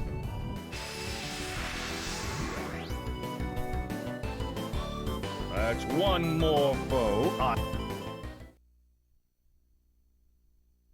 This is the second to last character we actually get the plume here. You actually have a limit to how often you can plume again. If you plume too often, Freya just comes down and smites you, and that gives you a bad ending, which is kind of suboptimal in a way. There is actually a way to beat that Freya fight. You can actually, when you complete your playthrough, you keep all your items, and by farming a lot of experts experience, you can actually get to a level that's high enough where you can beat Freya. But it's not recommended to really do that. Here we actually have to wait for the second input on Auguste. If you mash too fast, one of the hits actually won't register and you'll have to use an extra attack. I suppose I'm out of my years. Oh hey, we got Raptor Claws, amazing. That's an Auguste specific weapon, as he is the only pugilist in the game, and we just, you know, kind of sacrifice them for our own gain. But playing this game is really just a big balance of when to sacrifice allies for your own good in order to go faster. A lot of it has changed, and I'm actually kind of happy with how it went overall. And now we have another fight that has been rerouted over and over and over again, to a point where every previous strat is now just a backup of the new strat. But it is still one of the more volatile ones in the run. There's a lot of tomfoolery involved. We are going to have to make another safety save real quick. And this is also one of the first times we get to deal with snow. And what snow does is it basically, once you walk on a snow tile, it counts as 2 movement cost. So if a character can move 3 tiles, it can now only move 1 on the snow tile. Also going to quickly change an attack on Lisa Lotta, as Dark Savior does a little bit more damage overall. We do kind of want to inch out on the Sin, because you can barely miss out if you're unlucky. And this is another fight where we are going to try it, declare it in 3 turns with instant death. If not, there are a good few backups, but if the start goes wrong, everything kind of just goes into the bin, really. And this is also where Reinhilda's ranges are really starting to matter. So, say hitting this range here, which we actually did, let's go. This is one of the bigger ranges to hit. This saves about 25 seconds. Not hitting that range twice means you have to kill it the old way. That's like 3 soul crushes and a bunch of extra attacks, and it's just really, really slow. Luckily we did though. Marathon luck coming around, cumulative variance, all that good stuff. We're actually going to take a small risk and dash Lisa Lotta all the way in the middle of everyone, just so we have this tile free for Reinhilda to kill the archer with Lisa Lotta. And if we hit this attack with Reinhilda, we are basically set on Sin for the rest of the game, or rest of this fight. Which we did! Let's go! So now the volatility comes in, and this volatility is mostly based on what the 2 sorcerers do and how the status affects your characters. So this sorcerer on top of the hill you can see there has 3 things she can kind of do. One is she uses a field spell. That's the bad thing. She can walk forward. Walking forward here is kind of the worst thing that can happen, especially if she kills Wilfred. If not, we are just mostly good to go. Okay, Wilfred's dead. That's unfortunate. I actually need to think how to deal with this, because I think I'm just good if I revive Wilfred and then doing the old strat. This is one that's not too common. Usually she doesn't use Grant Magic. If she does this, let me see. Okay, yeah, I know what I'm doing. I actually need to think about what to do here, because usually if she targets Lisa Lotta and you get to kill her on the return. Like so. So I'm just gonna hope that she doesn't Grant Magic again on Lisa Lotta. I just really have to pray that she doesn't do that twice. That's the only real way to go on. This is a really volatile pattern as well. This is definitely the worst of the 3. There is another thing that can happen, which is if she uses a field spell and manages to freeze 2 of your characters. Which is quite rare, but it does happen from time to time. From here, if she... Oh, hey, Lisa Lotta healed the full, so we might actually live if she Grant Magic still. That's good. But what we can do now is we can revive Wilfred with Darius and then just walk forward with Lisa Lotta and just hope that it ends up going well. We're just gonna have to hope that the other sorcerers doesn't use Grant Magic. That's the only thing we can really do. Like, a lot of this fight is just throwing the head in the towel in the ring and just hoping it just works out. Putting all the eggs in one basket. Was it good for you? Luckily though, it is fairly unlikely. However, we are in a marathon, and we know how that can go. Actually, do I have the time to even engage with Reinhilda? I do. It's mostly reaching those 2 archers in the back is a problem, and we need to dash, which means we can't really counterattack. Actually, I can walk forward another tile. Let's do that. Union Plume. I actually never realized... remember where they are in the menu. Oddly enough, it's pretty easy to forget that. So Hilda's still in range. We have a lot of instant death opportunities. Wilfred actually lost this capability, the insta-kill here, as he died. So I can no longer just go for the whack and hope it works. Actually, definitely going to play it safe on the Sin here. Pretty sure this puts me over 300. What we're basically going to do here now is we're going to dash Lieselot and forward, Reinhilda forward as much as possible in order to be able to counterattack. Reinhilda's actually, if everything low rolls, is able to survive a Grand Magic. If not, she just gets the counterattack, we get the kill with the thing, and it's all good. Lieselot should live this regardless. I think it's going to be close, but it should be possible. If she dies, we should be fine in the end as well. Pretty sure she lives this with like 0 health in the end though. Like this mage is going to walk forward, target Reinhilda. Reinhilda's going to counter and we'll be fine after that. If not, we can probably still move forward with Wilfred and revive and kill in the same turn, but there's a lot of improv with this one as well. Uh-oh. Oh hey look, it's the bad pattern that we didn't want to happen at all. Amazing. This actually throws a bit of a wrench in my plan, and I think I might need to soft reset this if everything goes wrong here. Which would be really unfortunate. That's really bad actually. That's probably the worst luck I've ever seen on this fight. Yeah, no, she dies because the sorcerer's alive. I have to. Ugh. Alright, so this is going to be closer than I thought it would be in terms of estimate. But yeah, this is basically the best showcase of how volatile this run can get. If things go south, they go horribly south. But we should be fine on estimates still. I mean, it is something I've never seen before. Like, usually I tend to continue anyway, but that's unlucky. That's the RPG life. Like, that's the reason the estimate's higher. This can happen. But there's some things you just can't prevent, and you'll just have to deal with whatever happens here. The only thing we can do is continue and go fast.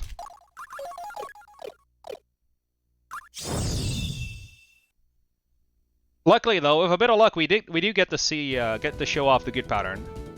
Also, I do have a safety save prepared in case this goes sour. That happened right after this fight, so if this one goes wrong, I'll just skip the fight and I'll move on with the rest of the game. I have a save ready for just in case this fight keeps going wrong. But just so you know, we do get to finish the run regardless. If I don't get to show off this fight, that's fine. I was prepared. This is probably the most volatile fight in the game anyway. Behind any great house, there lies... And I really don't want to mess up the estimate here and mess up the schedule, so... If it goes wrong, it goes wrong. I mean, we've seen the gist of the fight, we get the idea. We should be fine. Take this!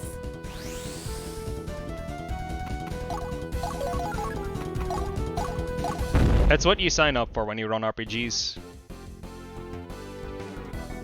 But yeah, since we're recovering, InstaSim, if you have anything to say about the charity or any donations to read, this is definitely the moment.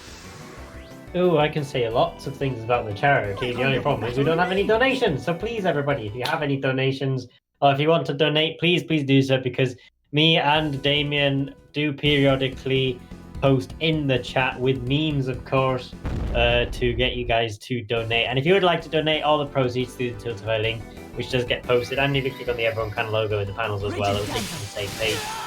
The Tiltify link there, all the donations through that will go direct to EveryoneCan. And we are currently at £125. Now, I did have a look. Last year's marathon, InstaSpeedathon 2020, raised £235.50. Now, I want to see more than £235.50 donated to EveryoneCan this year. So let's get that done. Like, if we can get another £125 in, so double what we have already, we will beat last year's fundraiser. So let's get there, because that would be absolutely fantastic. We also have a range of incentives that you can donate to as well. The Halo Reach one, which I've been mentioning many times, which is going to be shown at around 10 to 3, or it ends at around 3 o'clock today. because we need to get some donations in for that. We've got £18 towards it already. We only need £32 more before we can actually see it. So please get those donations in, because it all helps and it all goes to a fantastic cause. If you want to donate to that target as well, on that page you'll find targets and polls at the top. Or if you go to the donation link, you can also select your target as you're going through the donation. You can select it there. And it doesn't cost any extra to donate to the targets. It's just that your donation will go towards it, so we can see it. So please do consider donating, because EveryoneCan are a fantastic charity. It all goes to a fantastic cause. EveryoneCan really are fantastic, and they help so many people. So please do consider donating if you can. Alright, so we did get to see the better pattern. Darius getting frozen actually ends up being around the same as the last one. We basically get the fray for the same patterns, but it's usually a lot better. There's more backup since Wilfred's already moved forward. We get the revive more.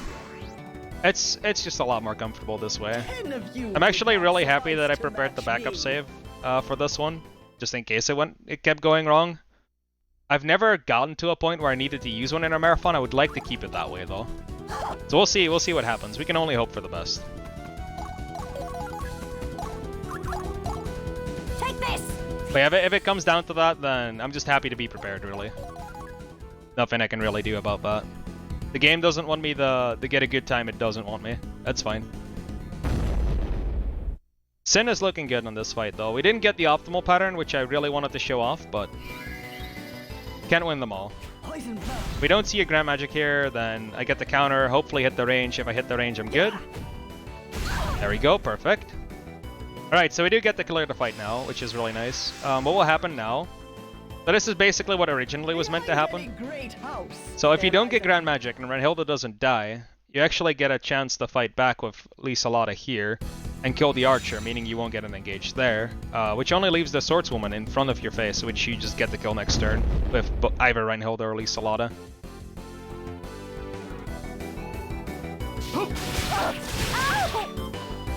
It's going pretty well overall, in this attempt at least.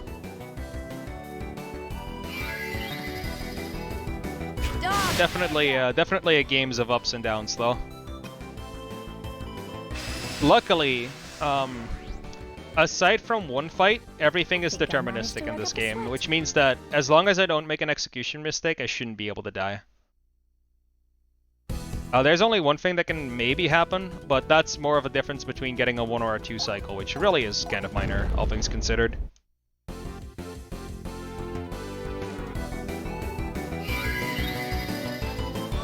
I'm actually going to opt into not using Reinhilda to get more Sin. I actually would like to keep it at 100% instead of 150 to not mess up my menus too much. If you get extra items, they'll actually get in the way of some item selections, causing some extra inputs. We don't really want that.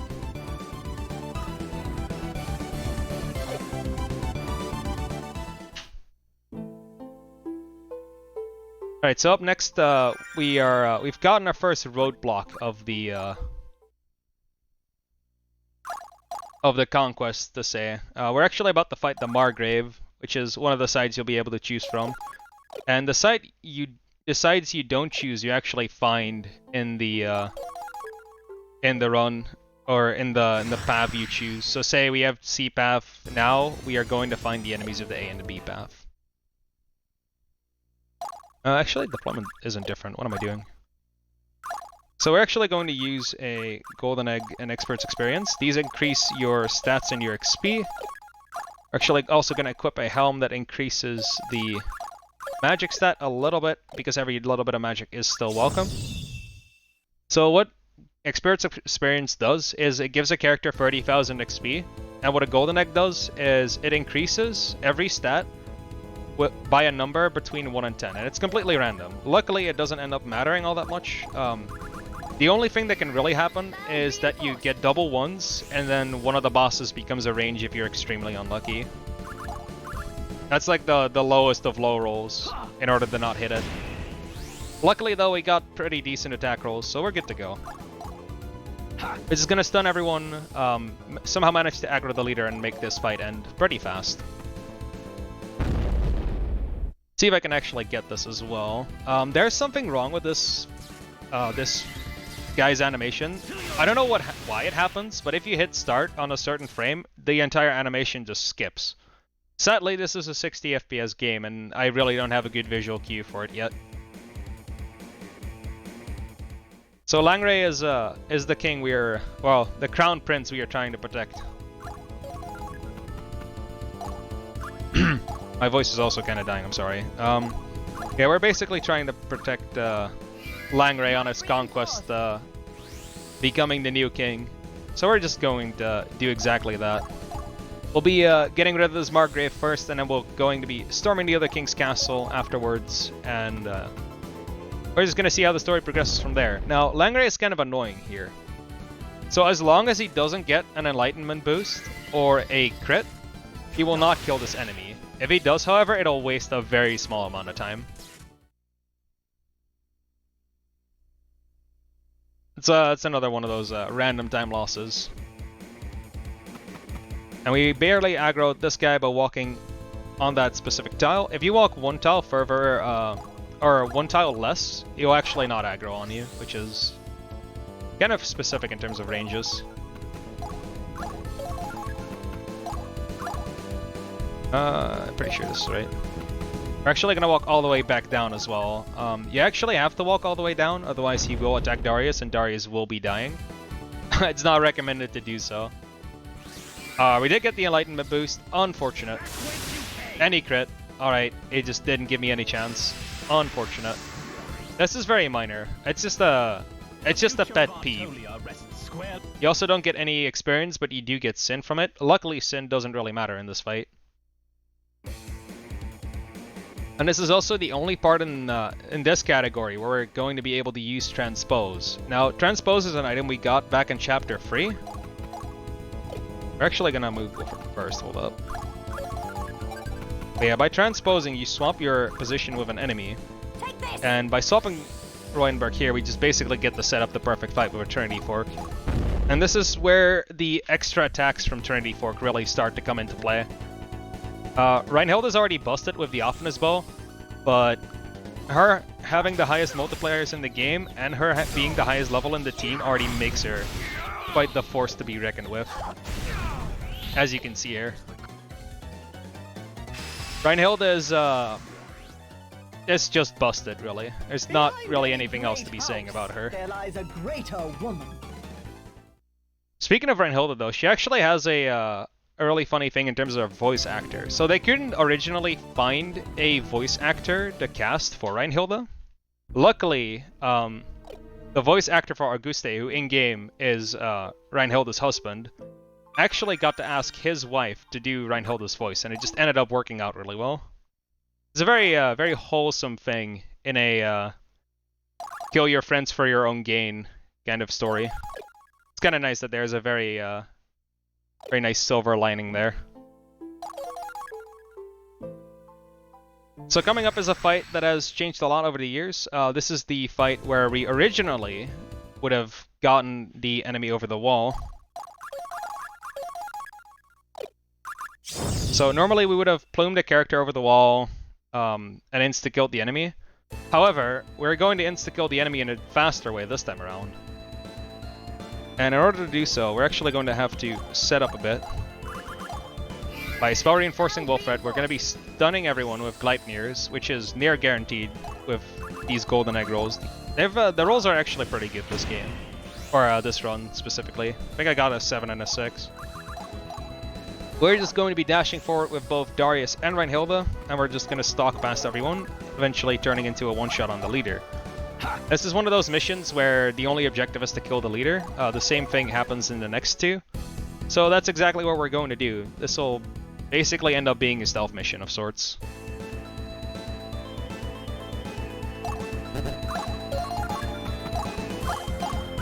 And in order to increase the chance as much as possible, we're actually going to be using both a spell reinforce and a spell potion on Darius to make sure that we actually land it. And I know I've said things are really unlikely to happen, but the chances of Darius not one-shotting is actually astronomically small.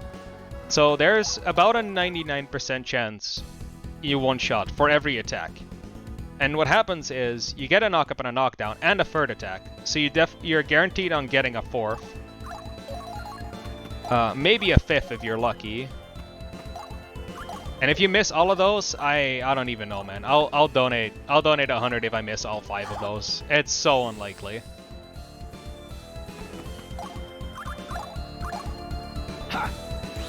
But also if I miss it, I'm going over estimate, so I might as well put a donation on top of it to make up for it. It is actually astronomically unlikely. However, there's another mistake you can make, which is something that has happened to me once, and that mistake specifically is forgetting to use the instant death. And forgetting to use instant death is really just a shame. So if you forget to activate instant death, I'm just gonna look like a fool. I'm gonna attack him. I'm gonna die in return, and I actually have nothing. I actually can't do anything for the rest of this mission. It's really sad.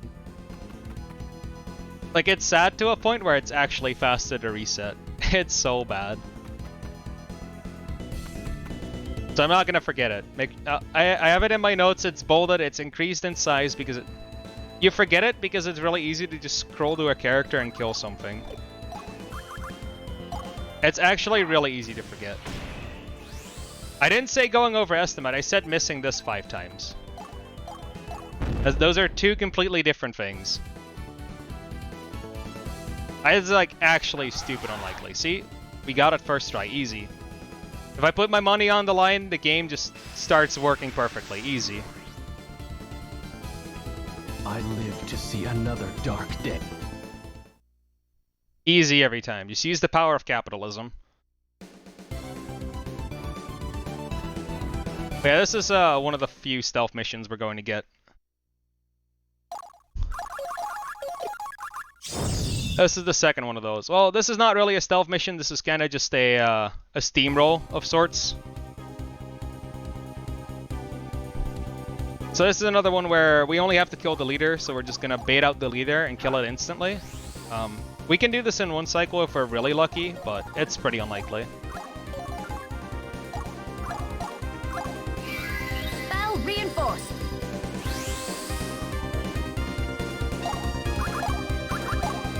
So the one cycle depends on how many gem drops you get. You actually need to hit 4 of them, I think. It's 3 or 4. I think it's 3. And getting 3 drops is, in all practicality, a 1 in 8. It's actually slightly more favored because you do get to launch more attacks, but it's practically 1 in 8. It's nice when it happens.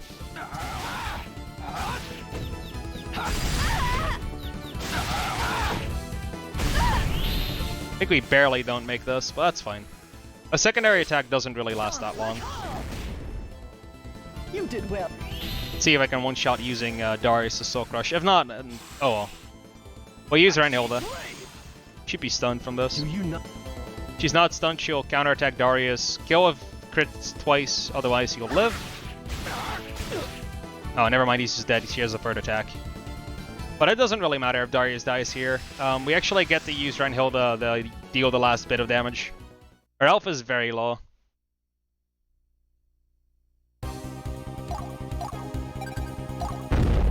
She has 300 health left. Every attack deals about 600, so we're fine. Completely A-okay, even. Heck, if next fight works out, I can actually just show off the cutscene and still end underestimate. That's pretty sick.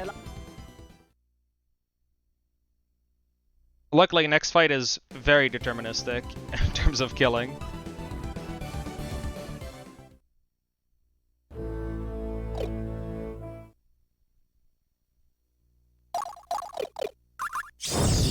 So yeah, the deployment is to remove Darius. Darius really doesn't have a purpose in this fight. But here we are, storming the palace. We are inside the palace. We are going to be abusing Reinhilda to a point where it is actually kind of unbelievable how strong she is. I have dubbed her the one-shot lady for a reason. That's basically her job in this run. Yeah, we're just gonna stun everything. Hope we hit one of the 2 Realm Stalkers. If we don't, we're just gonna have to walk around, and that's fine. Looks like we did get unlucky. Unfortunate. It doesn't really matter if they don't get stunned. It's like 10 seconds, but it's one of those things that adds up. So normally you'd get one of the two stunned there, and everything just ends up being fine. But now we have to Plume Ryan Hilda early, and we have to dash her out of the way on the next turn. Pluming her actually gives us an ability that poisons every single enemy, which gives out quite a bit of a long animation. But luckily everything is already paralyzed except the leader, so it isn't really that big of an issue. Long has it been since such power graced these old bones. So we're just gonna see a field spell from this Realm Stalker. We're gonna be dashing out of its range on the next turn, and we'll just be killing the Prince while we're at it. Also, pluming gives you immunity to status effect, so every little bit of fear of getting stunned is just completely removed, which is really nice.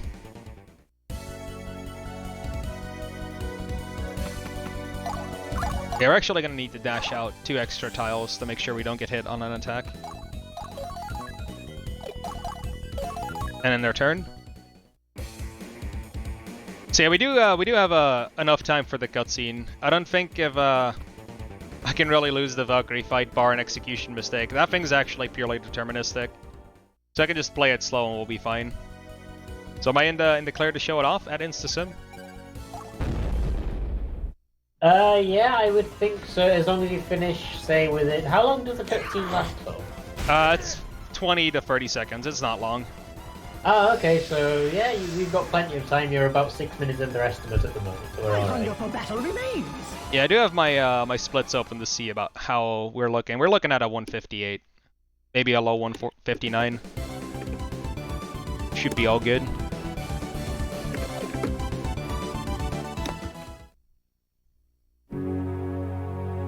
I am going to save, however, just to make sure that I have a backup in case it goes wrong. If it goes wrong once, I can finish with a 203 if that's okay with you, but... Yeah, that's fine. I mean, a little bit overestimate isn't going to kill anyone. Where are we? We are... To be fair, you've got another good 10 minutes before the next run anyway, so... Here's the a little bit cutscene. overestimate isn't too bad. Do keep in mind that the native DS resolution is like 182 pixels on the old DS. It's actually kind of impressive how well they've made this cutscene look. Cutscene actually looks really good.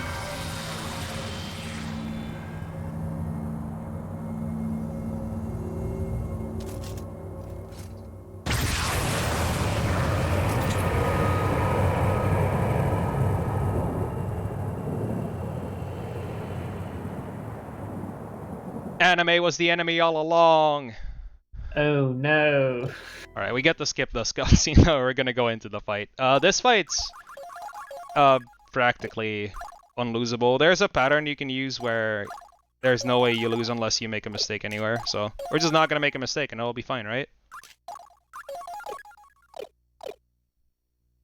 Yeah, I would imagine so. I mean, if you do make a mistake and you end up dying, I mean, it's £100 of charity, isn't it? So... I said it's at you know what, I'll make it 50. Okay. I was 100 for missing the astronomically small thing, so we're just not gonna do that. If I go over, I'll just donate 50. I feel like money to charity is always a good thing, so might as well As repay. long as you put it towards Halo Reach, so we can see that incentive, it'll be the first incentive we've actually met. You can donate however much you want, just put it towards Halo Reach. Are there any other incentives I could be putting the rest of that money towards by chance? Yeah, so that you can only choose one target and one poll per donation, but you can do one target and one poll if you wanted to. So if you were to put it towards a target, there is another target for a Quaver showcase, which is happening at the very end of the marathon. That's tomorrow night though, so there's nothing donated towards that just yet, but obviously it's not a huge issue at the moment because it's not imminent. Like I have the Halo Reach and I'll probably be advertising that one instead. For the polls, there is a Shovel Knight Showdown poll for choosing the character. There's an Arkham Knight poll for whether or not Big Head mode is enabled. Currently, yes is winning on that one, which is interesting. There's also Pick a Skin for the Arkham Knight any % run as well. there is choose a color on Bomberman Act 0, and there's also male or female on Bomberman Act 0 as well on the polls. So when you are donating, you can choose one target and one poll option. So you can put your donation towards both. It's equal to both, and it doesn't charge any extra. So Sounds good. you can do whatever you like with your donation. But I'd like us to reach the Halo Reach incentive if we can. See, a lot of this this setup is behind the wall. I'll actually show off how it looks from the other side. This is basically the end of the setup. We're just gonna put 1,000,000 stat boosters on Wilfred. We're gonna use a sap guard on the Valkyrie. Or actually, this is the first time we properly get to use Darius' special ability as well, which is Razor Edge. What that does is when he initiates a raid, all your characters get 20% bonus attack, and Swordsmen lose RSD, I'm pretty sure. And luckily, this fight's deterministic, so we should be going under. So we get an extra attack, we use Lieselada's spell here, get the Soul Crush, use Darius' Soul Crush, hopefully weave in some attacks in between for Wilfred. Do you not? If not, we'll just instantly use Lieselada's Soul Crush and move on from there. No Meteor Swarm! I'm actually really surprised with how this run has treated me today. I have never seen this much dumb stuff happening in Chapter 5, I'll be real. Finishing. Amazing. Grand vengeance. Curfew. Okay, so we are coming up on time. The fight is... It's not when this fight is over, but when I see a black screen after the fade out of the victory screen. I'll mention what it is.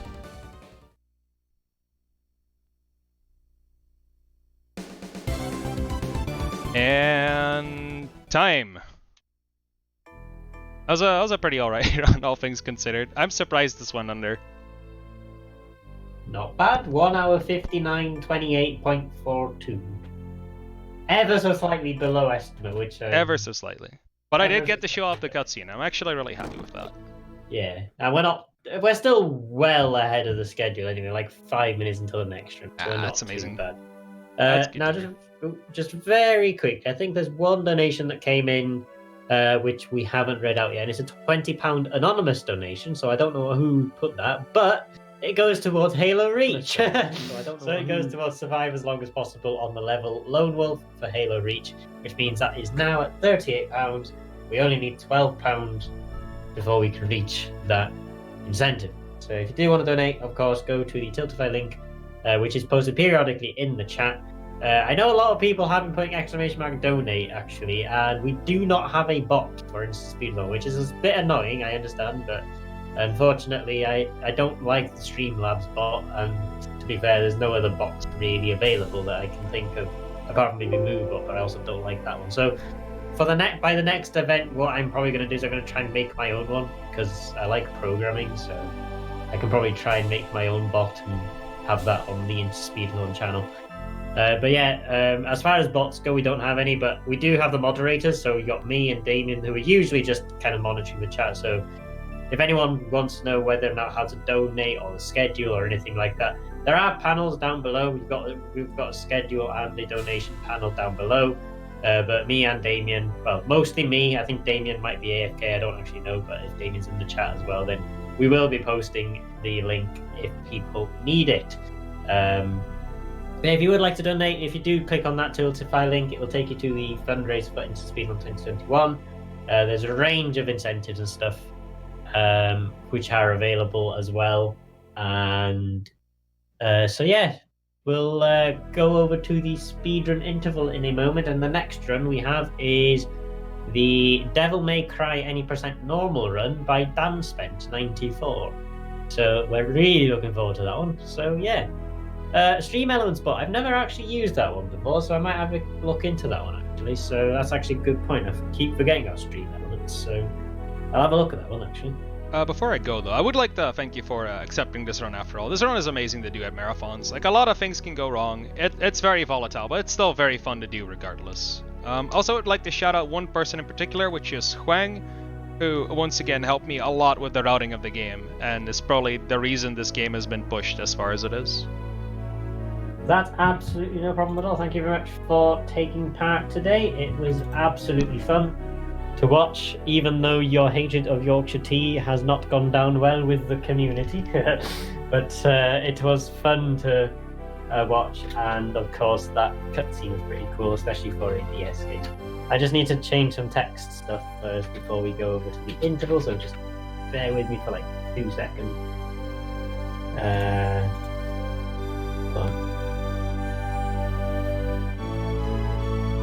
Yeah, so we're going to go over to the interval. We'll be there for about 2 minutes or so, and then afterwards we'll have Dan Spence, who will be doing Devil May Cry 80% normal for us. So, thank you, Sniperwave, for the run today. It was absolutely incredible to watch, and we'll hopefully see you again soon.